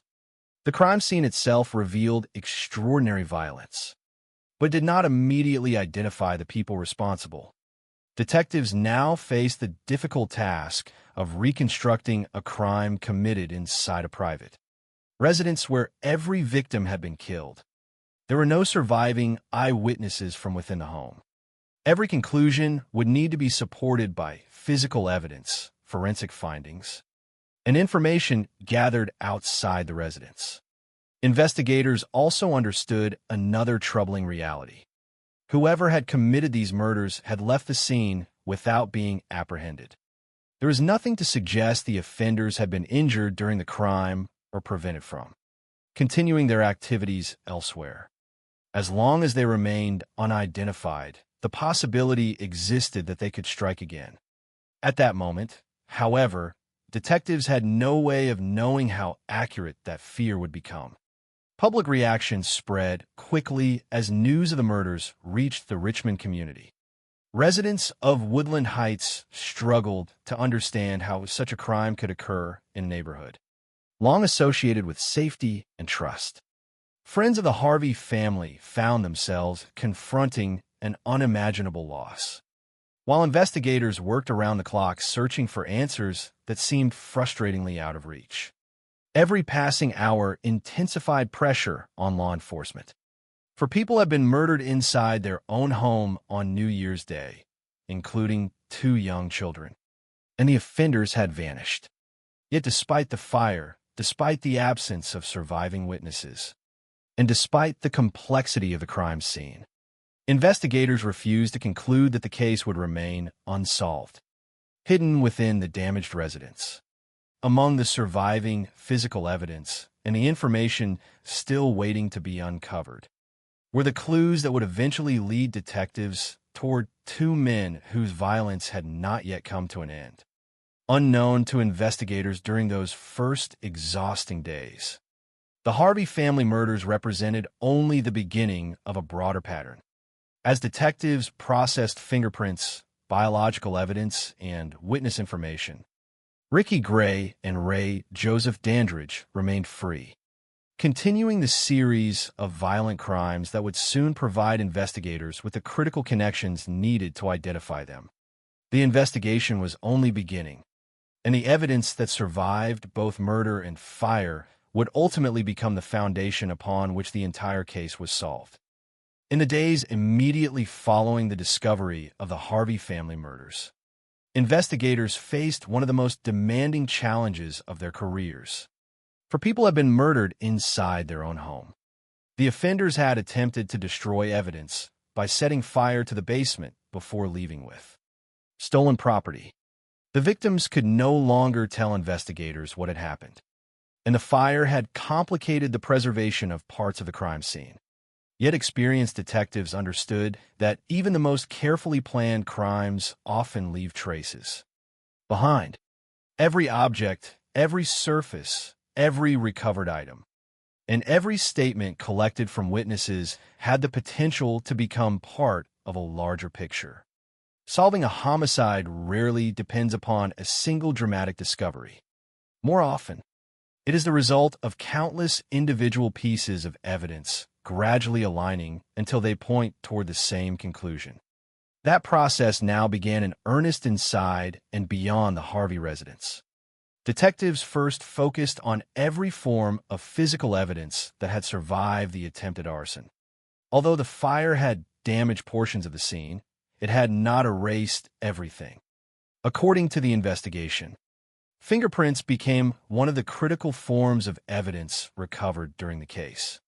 Fingerprint evidence has long been one of the most valuable investigative tools because every individual possesses unique ridge patterns that can link a suspect to a crime scene. In addition to fingerprints, investigators collected biological evidence suitable for DNA analysis. DNA evidence often provides an objective means of connecting individuals to locations or objects. And despite the fire damage, investigators were able to recover forensic material that remained suitable for examination. At the same time, detectives began conducting extensive interviews. Every person connected to the Harvey family represented a potential source of information. Friends who had expected to attend the New Year's gathering described the family's plans for that morning. Neighbors were asked whether they had noticed unfamiliar vehicles, suspicious activity, or anything unusual during the holiday. Investigators also examined Brian Harvey's professional life as a musician and Kathy Harvey's role as co-owner of World of Mirth. As in any homicide investigation, detectives initially explored whether either victim had known someone capable of committing such violence. However, as interviews continued, one important conclusion gradually emerged. Nothing suggested that Brian or Kathy had been living under threat. No long-standing personal conflict appeared. No business disputes surfaced. No witness identified an individual with a known motive to target the Harvey family specifically. The absence of a personal connection forced investigators to consider another possibility, that the murders had occurred during a robbery committed by offenders who had chosen the house at random. Evidence recovered from the home supported that theory. Property had been stolen, including a computer, wedding rings, cash, and even a basket of cookies prepared for the planned holiday meal. The collection of stolen items reflected opportunity rather than careful selection.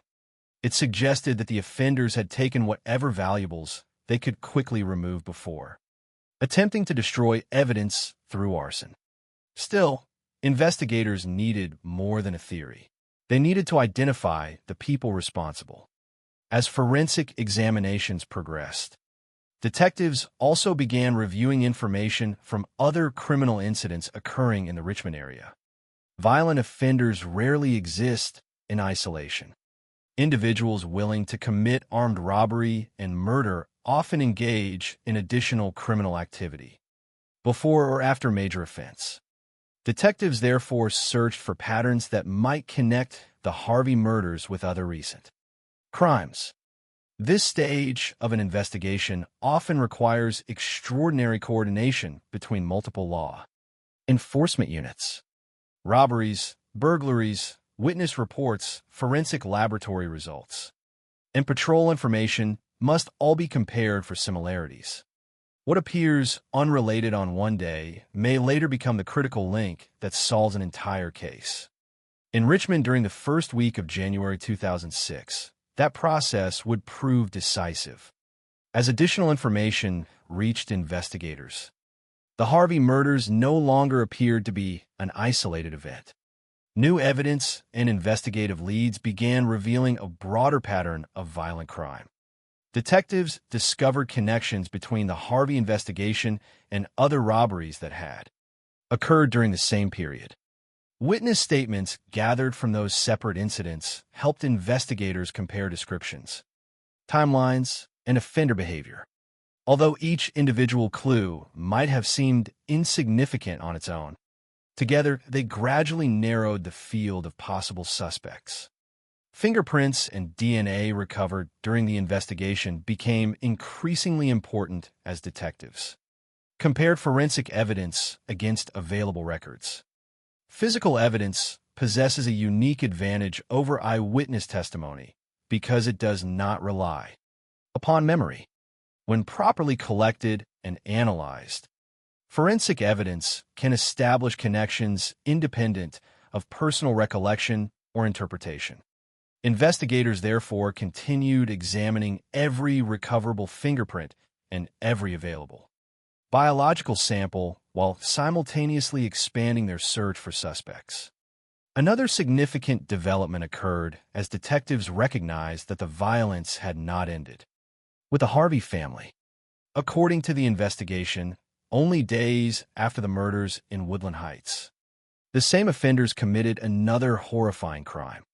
3 members of the Baskerville Tucker family were murdered, bringing the total number of victims to 7 within 6 days. This realization fundamentally changed the direction of the investigation. What had initially appeared to be a single family homicide had now become part of a larger series of killings. The crimes would eventually become known collectively as the 2006 Richmond spree murders. Recognizing that connection transformed the urgency of the investigation. Detectives were no longer searching for offenders responsible for one crime alone. They were attempting to stop individuals who had demonstrated a willingness to kill repeatedly over a very short period. Every hour without an arrest carried the possibility that additional innocent people could become victims. The pressure on investigators intensified accordingly. Law enforcement agencies pooled information, comparing evidence recovered from each crime scene in an effort to identify consistent patterns. Similarities between offenses often provide investigators with valuable insight into offender behavior. Although each crime scene possesses unique characteristics, repeated methods of operation can reveal that the same individuals are responsible. In this investigation, physical evidence, witness accounts, and the sequence of robberies collectively strengthened the conclusion that the same offenders had carried out multiple violent crimes. Throughout this process, detectives remained committed to allowing evidence rather than assumption to guide their conclusions. The brutality of the Harvey murders understandably generated intense public emotion. Community members wanted immediate answers, and media attention continued to grow. Nevertheless, investigators understood that successful homicide prosecutions depend upon carefully documented evidence capable of withstanding scrutiny in court. Every fingerprint recovered, every DNA sample analyzed, every witness interview conducted, and every item of stolen property traced contributed to building a case that prosecutors could later present with confidence. As the investigation advanced, the evidence increasingly pointed toward 2 men. Ricky Javon Gray and Ray Joseph Dandridge. The combination of forensic findings, witness information, and links between multiple robberies gradually eliminated alternative explanations. Detectives were no longer dealing with anonymous offenders. They had begun identifying specific individuals whose movements corresponded with the unfolding crime spree. Even before arrests were made, the investigative picture had become far clearer than it had appeared during those first chaotic hours inside the Harvey residence. The attempted arson had failed to conceal the murders. The stolen property had failed to erase the offender's trail. The absence of surviving eyewitnesses had not prevented investigators from reconstructing the sequence of events. Instead, the accumulated weight of forensic science and traditional detective work steadily closed the distance between the crimes and the people responsible. The Harvey family murders demonstrated how modern homicide investigations often rely upon the careful integration of multiple forms of evidence rather than any single dramatic breakthrough. Fingerprints provided one path. DNA offered another. Witness testimony filled additional gaps. While the continuing pattern of violent robberies revealed that the offenders were growing increasingly dangerous, every investigative step reinforced the next until detectives possessed not merely suspicions, but an evidence-based understanding of who they were pursuing. Unknown to Gray and Dandridge, the network of evidence surrounding them was becoming increasingly difficult to escape. The crimes they committed after leaving the Harvey residence, rather than protecting them, created additional opportunities for investigators to identify them. Each new offense produced more witnesses, more forensic evidence, and more connections. The very pattern of escalating violence that had spread fear throughout Richmond would soon become the foundation upon which detectives built the case that ended the killing spree. The investigation had reached a turning point. What began with a house fire on New Year's Day was now evolving into the pursuit of two identified suspects whose arrests were becoming not a matter of possibility, but increasingly a matter of time. As the first week of January 2006 drew to a close, the investigation into the Harvey family murders had evolved dramatically from the uncertainty that followed the discovery of the crime scene. What had begun as a desperate effort to identify unknown offenders was now focused on two specific individuals. Through the combined weight of fingerprint evidence, DNA analysis, witness statements, and connections to additional violent crimes committed during the same period, detectives had steadily narrowed their investigation. Every piece of evidence pointed in the same direction. The murders of Brian Harvey, Catherine Harvey, Stella Harvey, and Ruby Harvey were no longer viewed as an isolated tragedy. They had become the opening chapter of a larger sequence of crimes that investigators now recognized as the 2006 Richmond spree murders.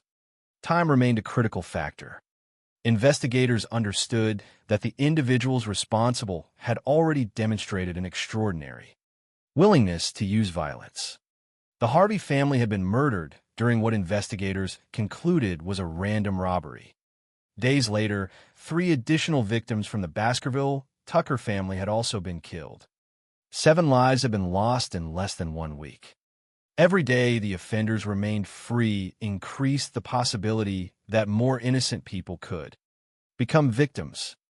Detectives therefore worked with growing urgency to locate and arrest the suspects before the violence continued. Their efforts culminated on January 7, 2006. On that day, law enforcement officers arrested Ricky Javon Gray and Ray Joseph Dandridge. For investigators who had spent the previous week processing crime scenes, interviewing witnesses, examining forensic evidence, and attempting to reconstruct a rapidly expanding pattern of violence, the arrests represented a major turning point. The immediate threat posed by the 2 suspects had finally been brought under control. Yet although the arrests ended the possibility of additional crimes by the same offenders, they marked the beginning of another equally important phase of the investigation. Detectives now face the task of transforming physical evidence into complete accounts of what had occurred. Interviews and interrogations would determine whether the suspects would acknowledge their involvement or force prosecutors to rely entirely upon forensic evidence and witness testimony. During trial, the strength of the existing case already appeared substantial.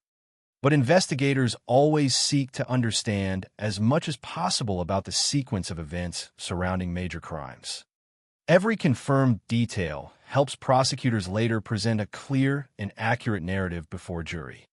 During questioning, Ricky Gray admitted his involvement in the Harvey family murders. According to the investigation, Gray confessed to killing the Harvey family. His admission represented one of the most significant developments in the case. Confessions alone do not replace physical evidence, and experienced investigators never rely solely upon statements from suspects. Instead, admissions are evaluated alongside forensic findings, witness testimony, and crime scene evidence. In this investigation, Gray's confession reinforced conclusions detectives had already reached through their careful reconstruction of the events inside the Harvey residence. The confession also extended beyond the murders of Brian, Kathy, Stella, and Ruby Harvey. Gray admitted his role in the additional killings that followed during the same week. This acknowledgement confirmed what investigators had increasingly suspected as evidence accumulated. The Harvey murders and the later Baskerville, Tucker murders were committed by the same offenders. The various crime scenes that detectives had painstakingly connected through forensic evidence and investigative work were now linked directly through Gray's own statements. For investigators, such confirmation represented not only a legal milestone, but also a validation of the investigative methods that had led them to the suspects. Gray's admissions helped eliminate any remaining uncertainty regarding whether the crimes were connected or whether different offenders might have been responsible. The evidence now formed a consistent and comprehensive picture. Ray Joseph Dandridge also became an important part of the investigative process. Unlike Gray, whose confession established his direct responsibility, Dandridge later cooperated with investigators as part of the legal proceedings. His cooperation would eventually play a significant role in the resolution of the case against him. Cooperation from one participant in a criminal offense often assists prosecutors in establishing the full sequence of events while corroborating evidence already obtained through forensic examination. Although investigators remained careful to verify every statement independently, Dandridge's cooperation strengthened the prosecution's understanding of how the crimes had unfolded. The confessions and cooperation did not erase the importance of the evidence collected during the investigation. On the contrary, detectives had already assembled a case supported by fingerprints, DNA, witness accounts, and connections between multiple robberies and murders. Gray's admissions fit within that existing body of evidence rather than replacing it. This distinction is important because criminal investigations are designed to withstand legal scrutiny even if suspects later attempt to change or withdraw earlier statements. By the time of the arrests, investigators possessed both physical evidence and admissions that pointed consistently toward the same conclusion. For the families of the victims and the Richmond community, news of the arrests brought a measure of relief after days of fear and uncertainty. The realization that those responsible for 7 murders had been identified and taken into custody ended immediate concerns that the same offenders might continue attacking others. Yet relief existed alongside profound grief. Arrests could not restore the lives that had been lost. Brian Harvey would never return to his family or his music. Kathy Harvey would never again welcome customers into a world of mirth. Stella and Ruby would never grow beyond childhood. Justice, whatever form it eventually took, could not reverse the events of January 1st. The broader significance of the investigation also became increasingly apparent. The Harvey family murders illustrated the effectiveness of combining traditional detective work with forensic science. Despite the offender's attempt to destroy evidence by setting fire to the basement, investigators successfully recovered fingerprints and DNA. Witness interviews helped establish timelines and eliminate alternative explanations. Connections to subsequent robberies and murders revealed the larger pattern of criminal behavior. Together, these investigative elements produced a case capable of identifying two offenders whose crimes had spread terror throughout Richmond during the opening days of 2006. Gray's confession further demonstrated that even offenders who attempt to conceal their crimes through violence and arson often leave behind evidence impossible to erase completely. The fire failed to destroy every trace inside the Harvey residence. The stolen property failed to conceal the robbery. The absence of surviving eyewitnesses did not prevent investigators from reconstructing the sequence of events. Instead, the cumulative weight of physical evidence steadily narrowed the investigation until the suspects could no longer evade responsibility. Another notable aspect of the investigation involved the random nature of the initial crime. Throughout the inquiry, detectives found no evidence suggesting that Brian or Kathy Harvey had known Gray or Dandridge before January 1st. The investigation consistently supported the conclusion that the offenders had selected the Harvey residence simply because they noticed the front door standing open while searching for houses to rob. That conclusion remained one of the most unsettling features of the case. The victims had not been targeted because of personal disputes, financial conflicts, or previous relationships. They became victims of opportunity. Gray's confession did nothing to change that understanding. Instead, it reinforced investigators' conclusion that the robbery had begun spontaneously before escalating in a multiple murder. As preparations shifted toward prosecution, investigators organized the enormous quantity of evidence gathered throughout the case. Every photograph, forensic report, witness statement, laboratory result, and confession would eventually become part of the legal process. Prosecutors now faced the responsibility of presenting that evidence before a jury while ensuring that each victim's death received individual consideration under the law. The legal proceedings would determine appropriate punishment for both offenders, but they would also provide the Harvey family and the families of the additional victims an opportunity to see the evidence examined publicly in court. The investigation itself had reached its conclusion. The unknown offenders who had entered the Harvey home on New Year's morning had been identified, arrested, and connected to a week-long series of murders through forensic evidence and their own admissions. The focus now shifted from discovering who committed the crimes to determining how justice would respond. The courtroom would become the next stage of the Harvey family murders, where every investigative step, from the discovery of the crime scene to the recovery of forensic evidence and the eventual confessions, will be carefully presented before the legal system in pursuit of accountability for one of Richmond's darkest chapters. With the investigation complete and both suspects in custody, the focus of the Harvey family murders shifted from determining who was responsible to establishing legal accountability for one of the most devastating crimes Richmond, Virginia had experienced in decades.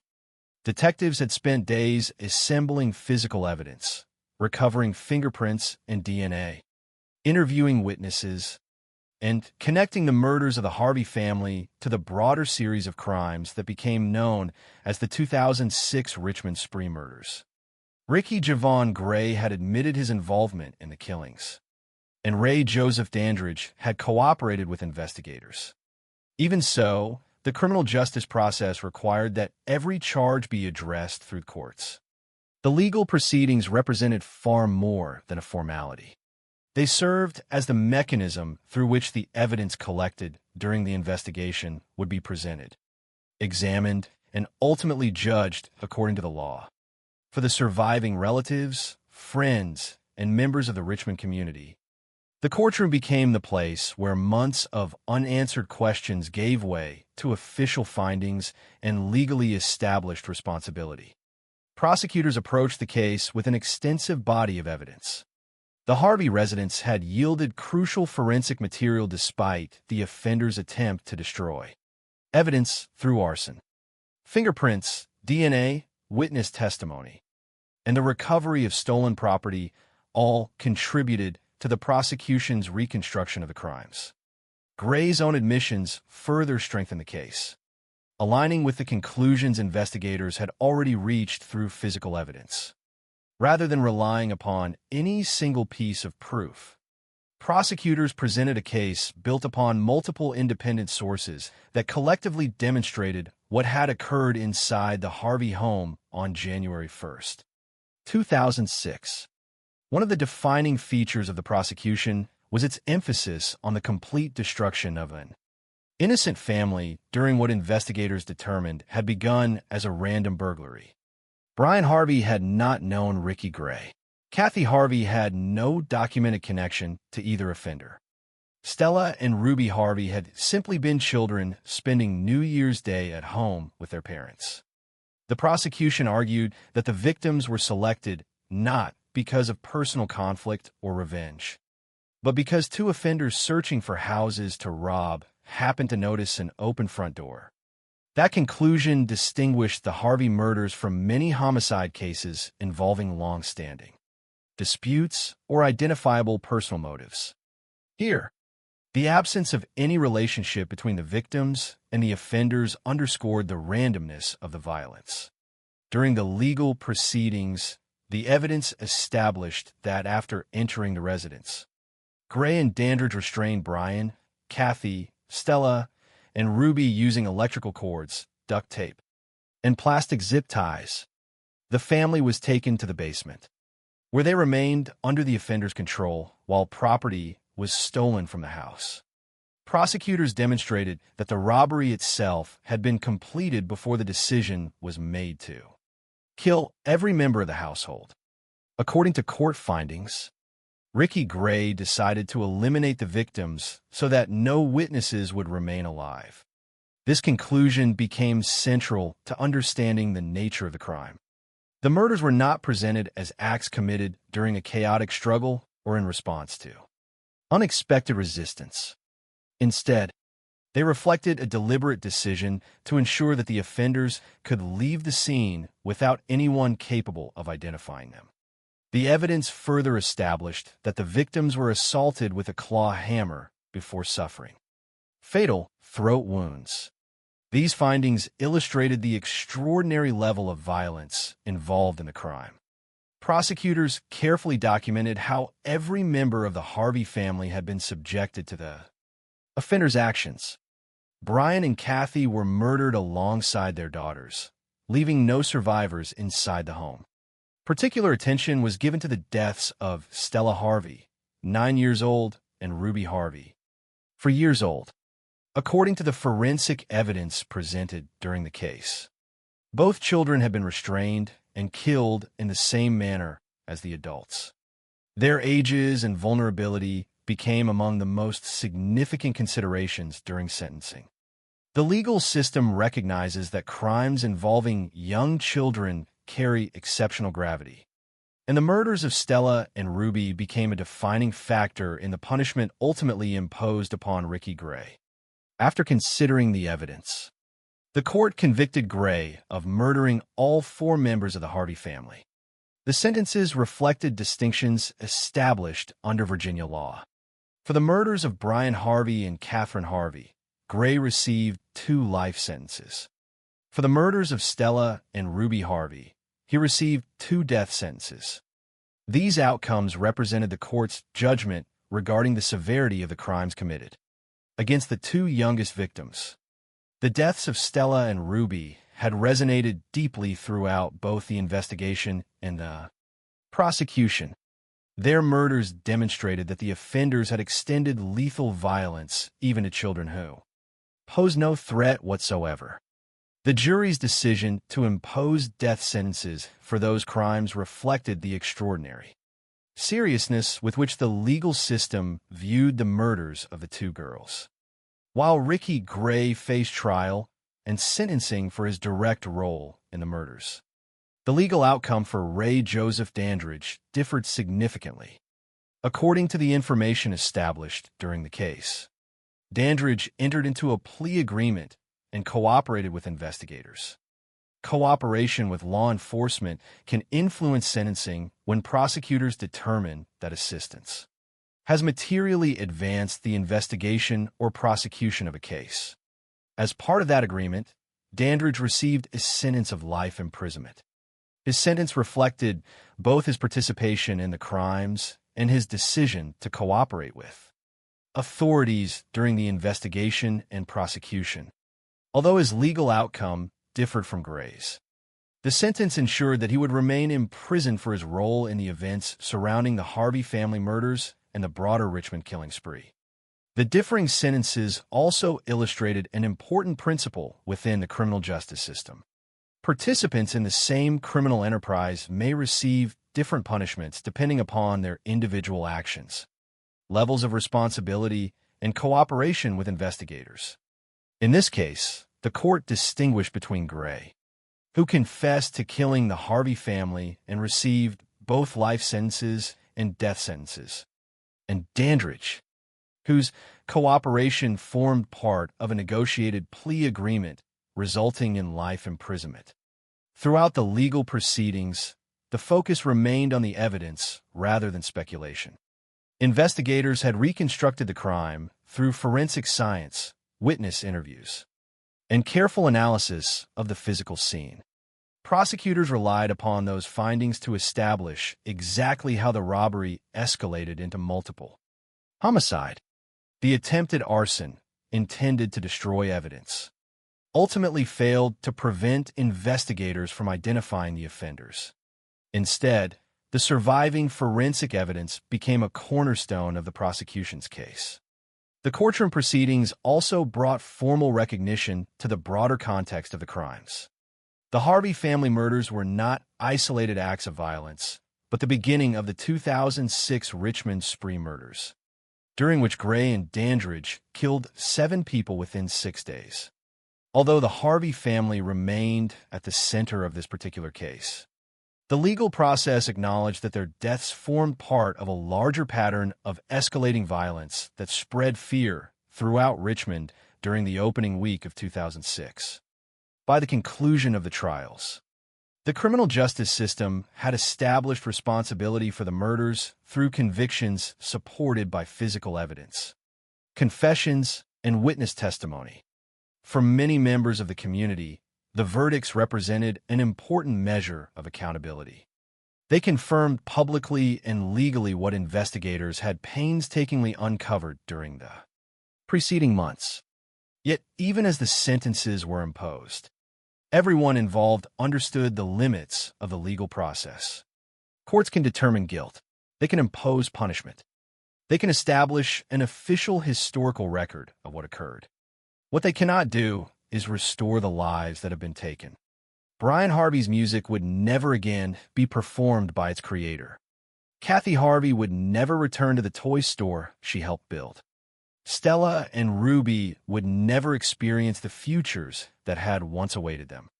The courtroom could provide justice according to the law, but it could never erase the absence left behind by 4 lives lost on the first day of a new year. The final chapter of Ricky Gray's legal journey, however, had not yet been written. Following his convictions and death sentences, more than a decade would pass before the sentence imposed for the murders of Stella and Ruby Harvey would ultimately be carried out, bringing the legal process surrounding one of Virginia's most disturbing family murder cases to its final conclusion. The conclusion of the trials did not mark the end of the Harvey family murder story. For the families of the victims, for the Richmond community, and for the legal system that had spent years addressing the crimes of Ricky Javon Gray and Ray Joseph Dandridge, the aftermath continued long after the courtroom proceedings ended. The convictions had answered the central question of responsibility. The evidence had established what happened inside the Harvey home on January 1st, 2006. The offenders had been identified. The legal consequences had been determined. Yet, justice in a case involving the destruction of an entire family is not measured only by verdicts and sentences. The impact of such a crime continues through the memories of those who survived, the community that mourned, and the permanent absence left behind by the victims. For Brian Harvey, Catherine Harvey, Stella Harvey, and Ruby Harvey, the legal process could never restore what was lost. The court could recognize their deaths, punish those responsible, and create an official record of the crime. But the lives they had built, the friendships, the family moments, the contributions to their community could not be returned. The Harvey family remained remembered not only because of how they died, but because of who they were before the tragedy. Brian was known as a musician whose work connected him with Richmond's artistic community. Kathy was remembered through her connection to World of Mirth, the toy store that represented creativity and joy for many local families. Stella and Ruby were remembered as children whose futures were taken away before they had the chance to develop. Their identities existed before the crime, and their lives mattered beyond the circumstances of their deaths. The sentencing of Ricky Gray represented the final legal judgment regarding his role in the murders. After being convicted of killing all 4 members of the Harvey family, Gray received 2 life sentences for the murders of Brian and Catherine Harvey and 2 death sentences for the murders of Stella and Ruby Harvey. The different sentences reflected the seriousness of each individual crime while also recognizing the extraordinary circumstances surrounding the deaths of the children. The murders of Stella and Ruby became central to the argument for the harshest possible punishment. Their ages, their vulnerability, and the fact that they were restrained before being killed demonstrated the extreme nature of the crimes committed against them. For the court, the murders represented a level of violence that warranted the ultimate penalty available under Virginia law at the time. However, even after receiving death sentences, Gray remained in the legal system for years as appeals and required procedures continued. Death penalty cases involve extensive review because the consequences of the sentence are irreversible. Courts examine whether legal procedures were properly followed and whether the convictions and sentences were supported by sufficient evidence. During this period, the case remained part of public discussion because of both the severity of the crimes and the eventual possibility that the sentence would be carried out. While Gray's case moved through the appeals process, the significance of the Harvey murders remained deeply connected to the broader Richmond spree murders. The events of early January 2006 had changed the community's perception of safety. The crimes demonstrated how quickly ordinary circumstances could become catastrophic when violent. Offenders encountered an opportunity. A family preparing for a holiday gathering had been attacked inside their own home. 3 additional victims from the Baskerville Tucker family had also lost their lives. 7 people had been murdered within 6 days. The scale and speed of the violence created lasting fear and disbelief throughout Richmond. Yet the investigation and prosecution also demonstrated the ability of law enforcement and the justice system to respond to extraordinary crimes. Detectives had faced a difficult situation from the beginning. The offenders had attempted to destroy evidence through fire. There are no surviving witnesses inside the Harvey home. The victims could not provide accounts of what had happened. Despite these obstacles, investigators used fingerprints, DNA evidence, witness statements, and connections between multiple crimes to identify the offenders. The case became an example of how persistent investigative work can uncover the truth even after attempts have been made to conceal it. On January 18, 2017, more than 11 years after the murders, Ricky Gray was executed by lethal injection in Virginia. The execution represented the final stage of the legal process surrounding the Harvey family murders. When Gray was asked if he had any final words before the sentence was carried out, his response was brief. He answered, "Nope." Following that statement, the execution proceeded. For many people connected to the case, the moment represented the end of a long and painful legal journey. The state had completed the punishment imposed for the murders of Stella and Ruby Harvey. The court decisions, the appeals process, and the final execution had reached their conclusion. But the end of the legal process did not erase the emotional impact of the crime. The execution also brought renewed attention to the victims themselves. In many discussions of violent crimes, attention often centers on offenders, their actions, their motives, and their punishment. However, the Harvey case remains fundamentally a story about 4 victims whose lives were interrupted. The importance of remembering Brian, Kathy, Stella, and Ruby lies in recognizing that they were not simply names in a criminal case. They were a family who had spent years building relationships, contributing to their community, and creating memories together. The tragedy of their deaths is understood most clearly when viewed against the ordinary happiness of the life they had before January 1st, 2006. The case also left behind difficult questions about randomness and vulnerability. One of the most disturbing aspects of the murders was the conclusion that the Harvey family had not been targeted because of personal conflict. They were not selected because of a dispute or revenge. According to the investigation, the offenders chose their home after noticing that the front door had been left slightly open while they were searching for a place to rob. This detail remained one of the most unsettling parts of the case because it transformed a simple, everyday moment into the beginning of an irreversible tragedy. The Harvey family did not invite danger into their home. They became victims because 2 offenders made a violent decision. The crime also changed the way many people in Richmond viewed their own communities. Woodland Heights had been considered a peaceful neighborhood where residents trusted one another and felt secure. The murders forced residents to confront the reality that violence could occur even in places associated with safety and familiarity. The case did not simply affect one household. It affected an entire community's understanding of security and trust. At the same time, the response from investigators, firefighters, prosecutors, and community members demonstrated another side of the tragedy. While the murders revealed the worst actions of which people are capable, the investigation and aftermath also showed dedication from those seeking truth and accountability. Firefighters who arrived expecting to handle a house fire instead discovered a crime scene that would remain unforgettable. Detectives continued working despite the complexity of the investigation. Prosecutors presented the evidence necessary to establish responsibility in court. The community remembered the victims rather than allowing the offenders' actions to define the entire story.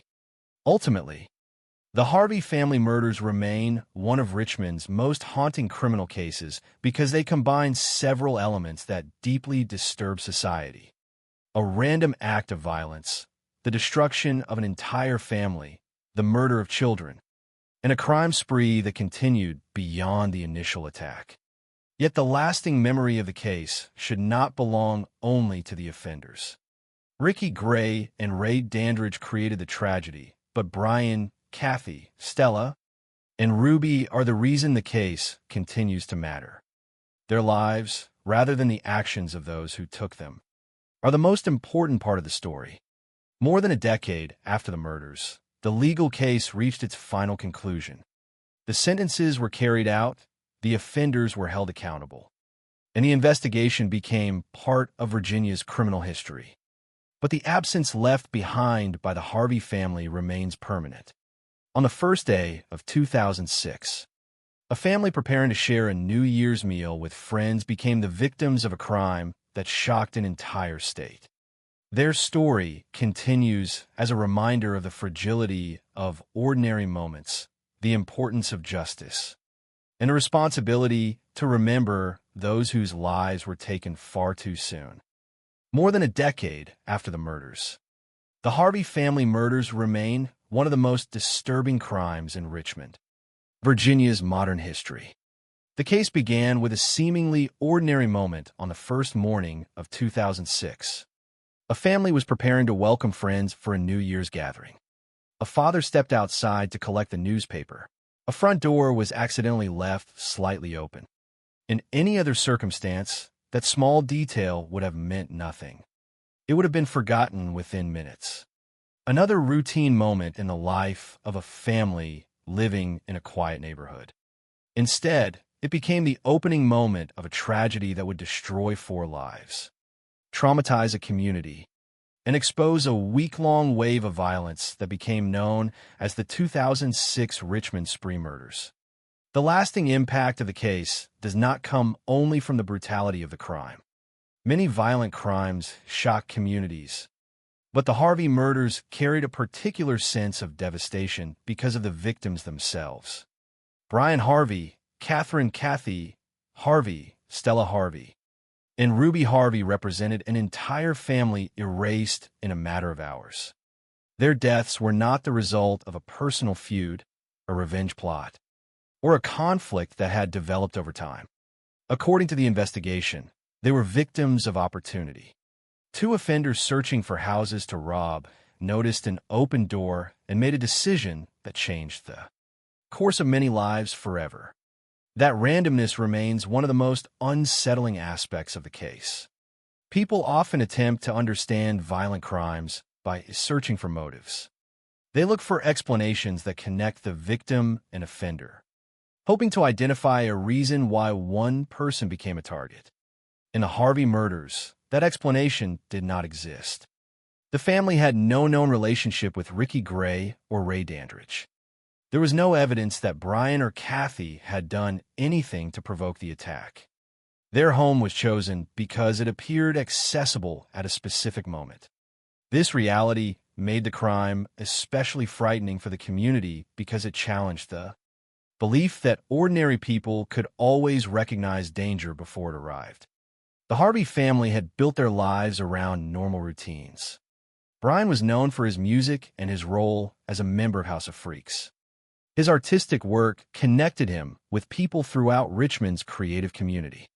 Kathy contributed to the city through World of Mirth, the toy store she co-owned, a place associated with imagination and childhood happiness. Together, they were parents raising 2 daughters, Stella and Ruby.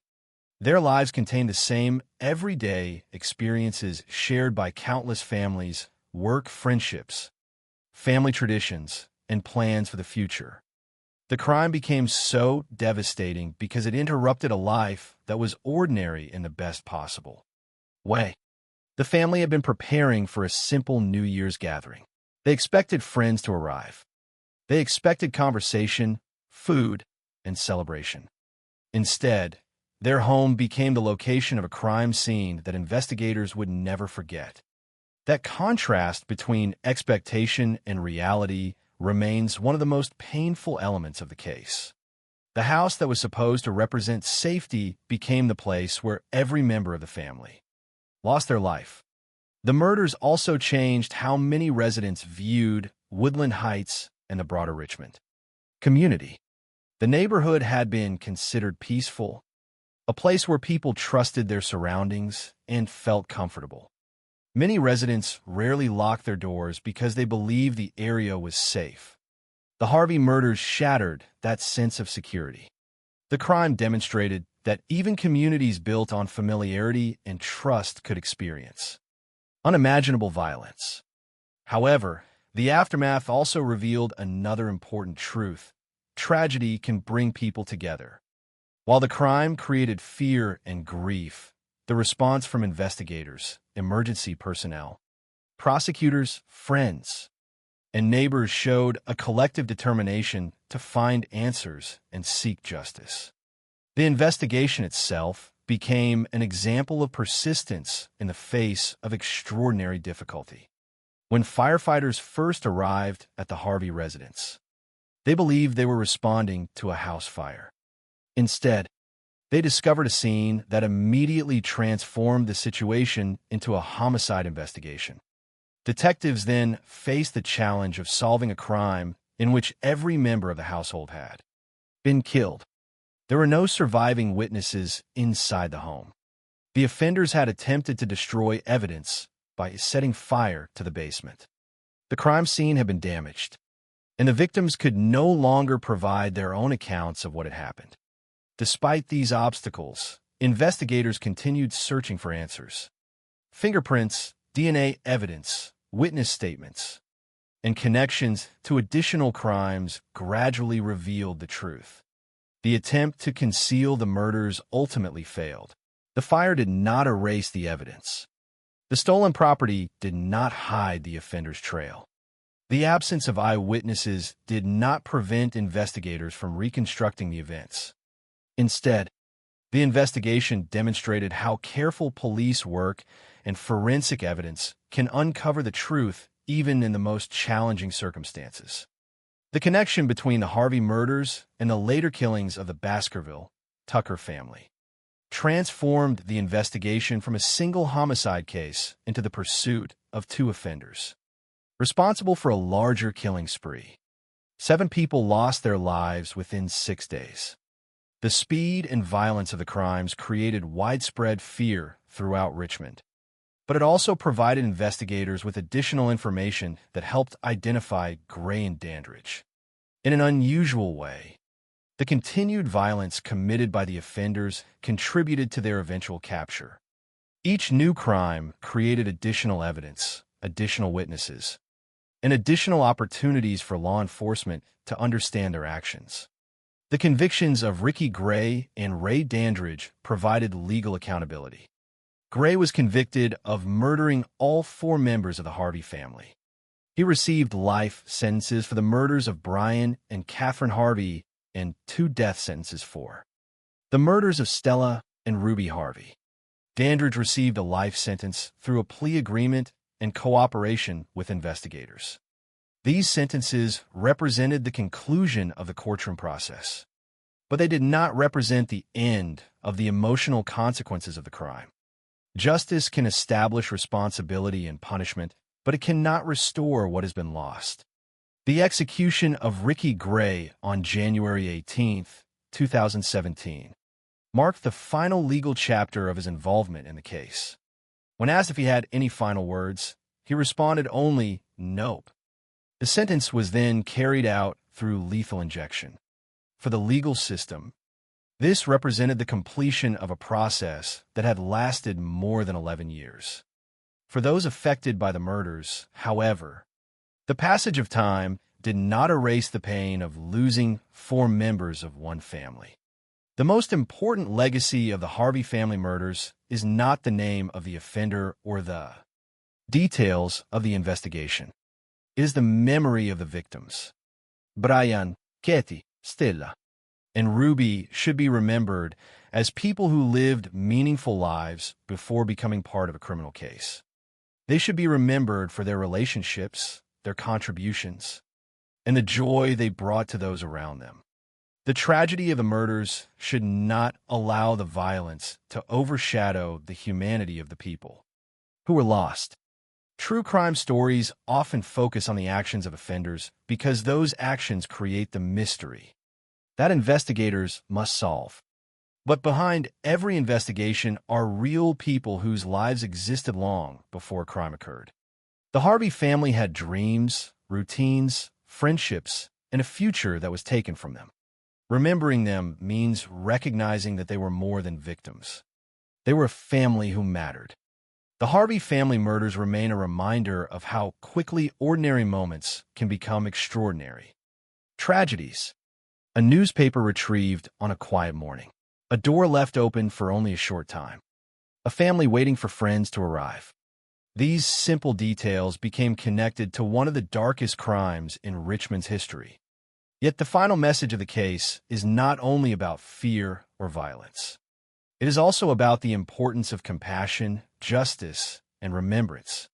The investigation answered the question of who was responsible. The courts delivered punishment. But the responsibility of remembering Brian, Kathy, Stella, and Ruby belongs to everyone who learns their story. Their lives ended on January 1st, 2006, but their significance extends far beyond that terrible day. They remain a reminder that behind every crime statistic are real people, real families, and real lives that deserve to be remembered.